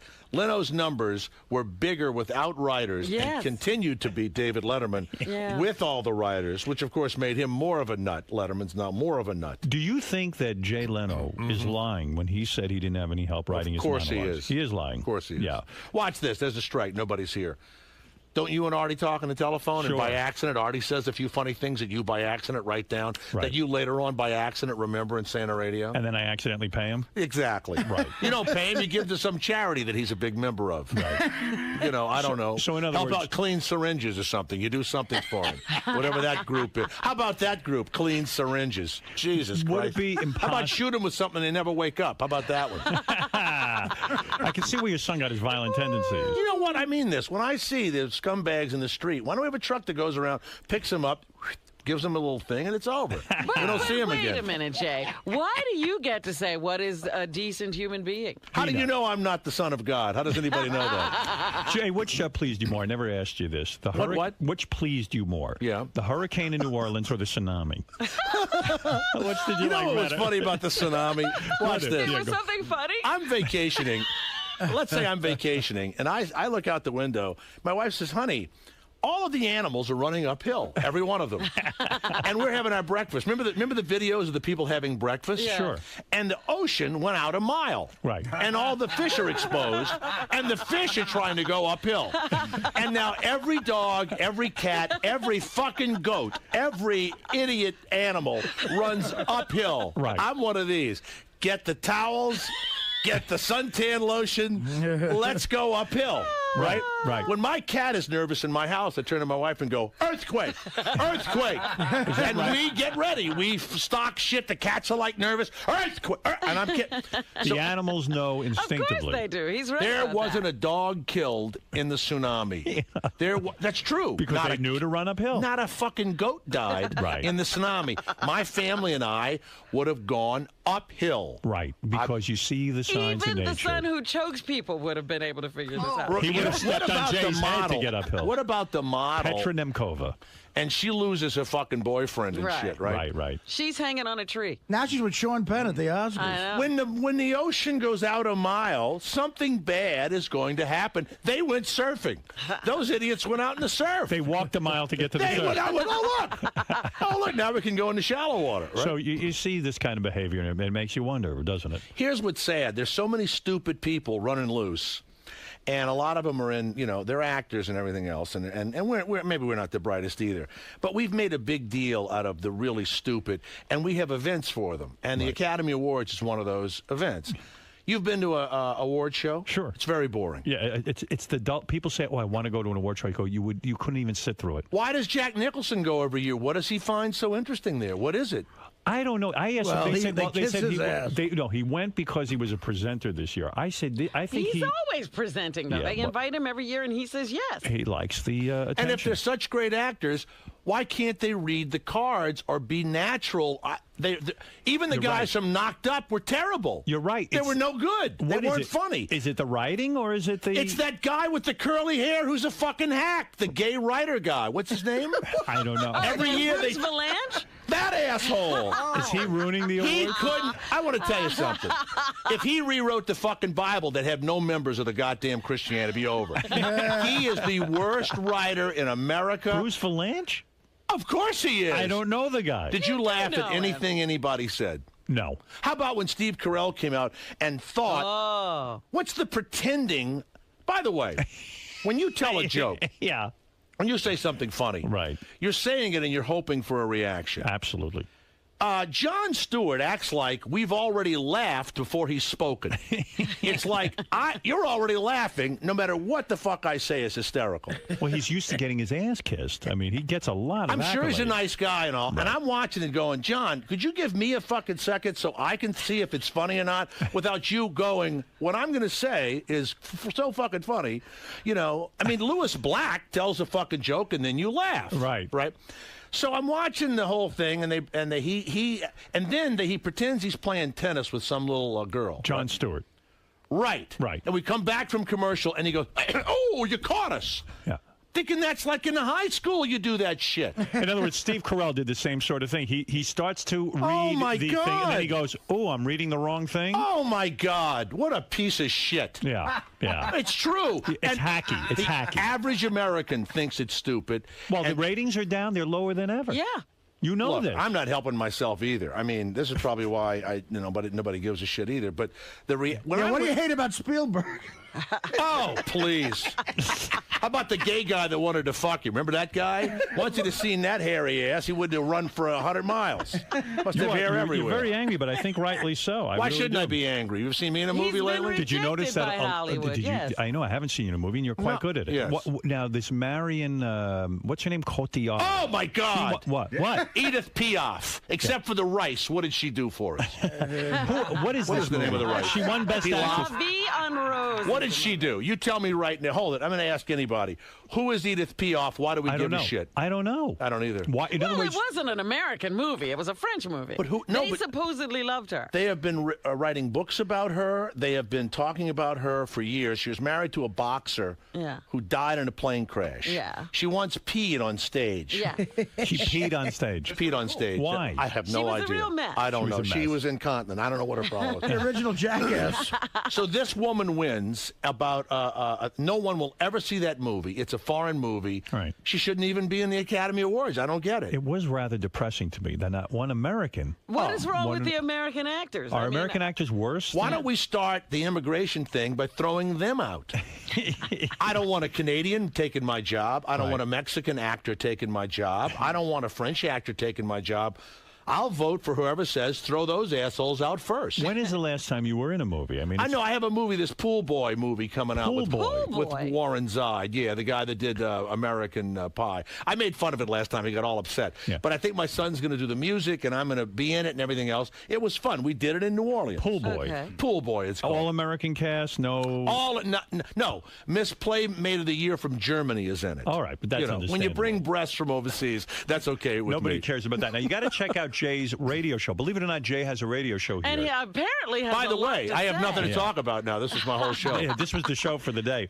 He's on weekday afternoons from 3 to 6 on Sirius Stars. That's channel 102. Right. The Jay Thomas Show, and it's quite good. Yes, Ralph, go ahead. You're on the air with Jay Thomas. Oh, let's see. Ralph, now, you know are what? there? I try and wonder, do I talk like this because I'm really angry, or am I really just observing what I've seen over 30 years as an actor and in Hollywood, and I mean it. I've sat on so many sets, and I've done tons of I've done like 300 TV shows. You have. You'll be sitting there, and you'll be talking to someone, and you're about to do a scene with them, and they are so uninteresting that you can't believe that you're in the room with them, and they are telling you that they don't know whether they're going to go to their therapist or they're afraid to miss their macrame lesson or whatever the fuck they do, and they chant and they do all this shit. And I don't want to be there with them. They're unfucking interesting. You're saying that most actors that you worked with, uninteresting people. That in other words, they're empty. Right. They're empty vessels. And they're fucked up. My kids are both right now tonight. Both my boys could act tonight. My youngest one could be in a sitcom now. Right. I know it. It's not hard to act. It's hard to get the friggin' job. Right. So I tell them both, be anything else, a doctor, an architect, or whatever, then go act. Right. But by the way, I want you to name one. I want you to tell me what Queen Latifah could do if she wasn't an actress. Right. What the fuck could she do? What could rap? No, but if she didn't do that, if they didn't have show business, what could? At least I could sell real estate or teach a fucking class. You are a multifaceted guy. There's no question about it. It drives me nuts. You're not the typical actor. You're brave. Jay makes a good point because I started to root for the music this time around. You know, I used to be against the music when they'd be up there giving their speeches, but there was a woman, she was winding up to be the most boring human being on earth, and they started playing that music. Poor I darling. said, thank God. Right. You're a brave guy. You mean get rid of him? Yeah. Oh, Jay, you're a brave guy. Name the most boring actor you ever worked with. The guy who you said, my God, this guy is He's an empty... like wallpaper drawing. He's an empty slate. Ted Danson. No. I made a mistake, and when I thought it, I made a mistake. Greg Kinnear. Greg Kinnear. He's the dumbest. Not dumb. Boring. I worked with him in a movie called A Smile Like Yours. Right. I was positive I was going to be the next big star in Hollywood. Right. Once again. I looked at him and I thought... You're not that bright either. He was, exactly right. He was on Talk Soup, and he had done the movie. And the second movie he did, I was in. I played his best friend. Right. I sat across from him doing these scenes going, what is this? Right. We'll never see this guy again. So I was totally incorrect. Right. He's a very nice man. Right. But as I sat there, I would call my friends and go, man, oh man, I hope this guy doesn't get in my way. You know? I hope he doesn't hurt me. Is he one of these guys? Is he one of these guys you describe as like you're in a conversation and it's just dull? I mean, there's just nothing happening. I never met Brad Pitt, but I imagine that would be the description also, because writers. And by the way, I think Greg Kinnear's career turned out great. Greg career. And it's He's unbelievable. Done very well. And he could act his ass off. Right. I made a huge mistake. But, who is the most arrogant? The arrogance. The guy on Special Victims Unit. Belzer? No, no. The guy that was on Oz. Maloney? Chris Maloney. Yeah, arrogant, huh? I'm in the makeup chair, and I don't think the shows are any good. I think CSI sucks. I think they're all terrible. Right. So I'm in the makeup chair, and it's kind of new. The show's kind of new. It's on a year or two, and Maritza Hargitay or some shit. That's Law and Order. The people that really act in those shows are the character actors who make $150 a day. Right. And the rest of them go, well, did you do it? Did you do it? Did you not do it? Is there an eyeball on the street? Whatever the deal is. Right. So I say, Jesus Christ, the guy that was on Oz that broke people's necks when they were going down on. Remember those scenes? They'd suck his dick, and then I said, my God, he was on that show, and now he's on this. And she goes, what are you talking about? I said, how embarrassing. She was embarrassing. That's a huge deal that he was naked on TV and fucking people up the ass in a prison. And I'm going, what? He's a huge fucking star. So I go in there. I work my ass off. I cry. I'm burning my mother with cigarettes, whatever the fucking thing was they had me do. Right. I turned it down twice because they wanted me to be a pedophile. And I said, I don't want to fuck a kid up the ass on national television just yet. So just yet. I do the scene, and I bum. All right, cut. And I think, you usually go over and go, wow, as the star of the show. Right. Wow, that was terrific. He left the room.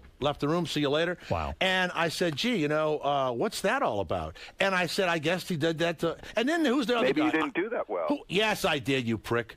And who's the other guy? Ice Cube? Who's on the other? Yeah, Ice-T. Ice-T. He's another one. What is he, a fucking movie star, Ice-T? He doesn't say anything to anybody. In other words, when you're there and you're visiting a set, They should kiss the character actor's ass. They're making no money. They're crying. You know, I'm a man of the people. Right. No, but you're making a good point. In other words, a star shouldn't be so carried away. Man of the people. Yeah. A guy should. By the way, when they gave the thing, the sound mixing Academy Award, Fred should. It's putting sound effects in a movie. They gave him an Academy Award. I almost vomited. I'm glad somebody said that. Because, Projectile vomiting I almost had. I mean, not that what I do is all that great, but I'm looking at now what they do with motion pictures. There's computers. There's this. They've got 4 guys all working faders. I'll never work again after this appearance. Everybody's very angry. and Yes, everybody's Gary. overlooked. The guys out there tell me that Jay's got a pretty good story about going on an audition and thinking he was going for another genre. He went to go do a drama, but he thought it was a comedy. No, in front of Ivan Reitman. What happened? Ivan produced my movie. I know he did. He's a great guy. Happened? I went up for a movie, maybe it was Legal Eagles or something years ago. With Deborah Winger. Oh, Deborah Winger and all. This is a long time ago. I was in the movie. Ooh. Oh, no, I got a part. So I go in, and it's a guy who's in a courtroom, and he'd stolen televisions and stuff, and so they're grilling him, and all of a sudden he breaks down or whatever, and he confesses. And it was part of the thing where the lawyers weren't that good, and then some big thing happened, and they had to really be good. So it's Ivan Reitman, you know, Ghostbusters and some shit. Ivan's the biggest. So I go in there, and I do this wild fucking audition, and I'm being funny. And Ivan stops and says, you know, this is a drama. I read the whole fucking script and thought it was a hysterical comedy. Right? you didn't read it the right way. Apparently not. So they said, would you like to go outside and think about it and come back? Settle down. So I go outside and I hear guys in guns fucking crying and shit. So I pull the fucking hairs out of my nose to get tears in my eyes.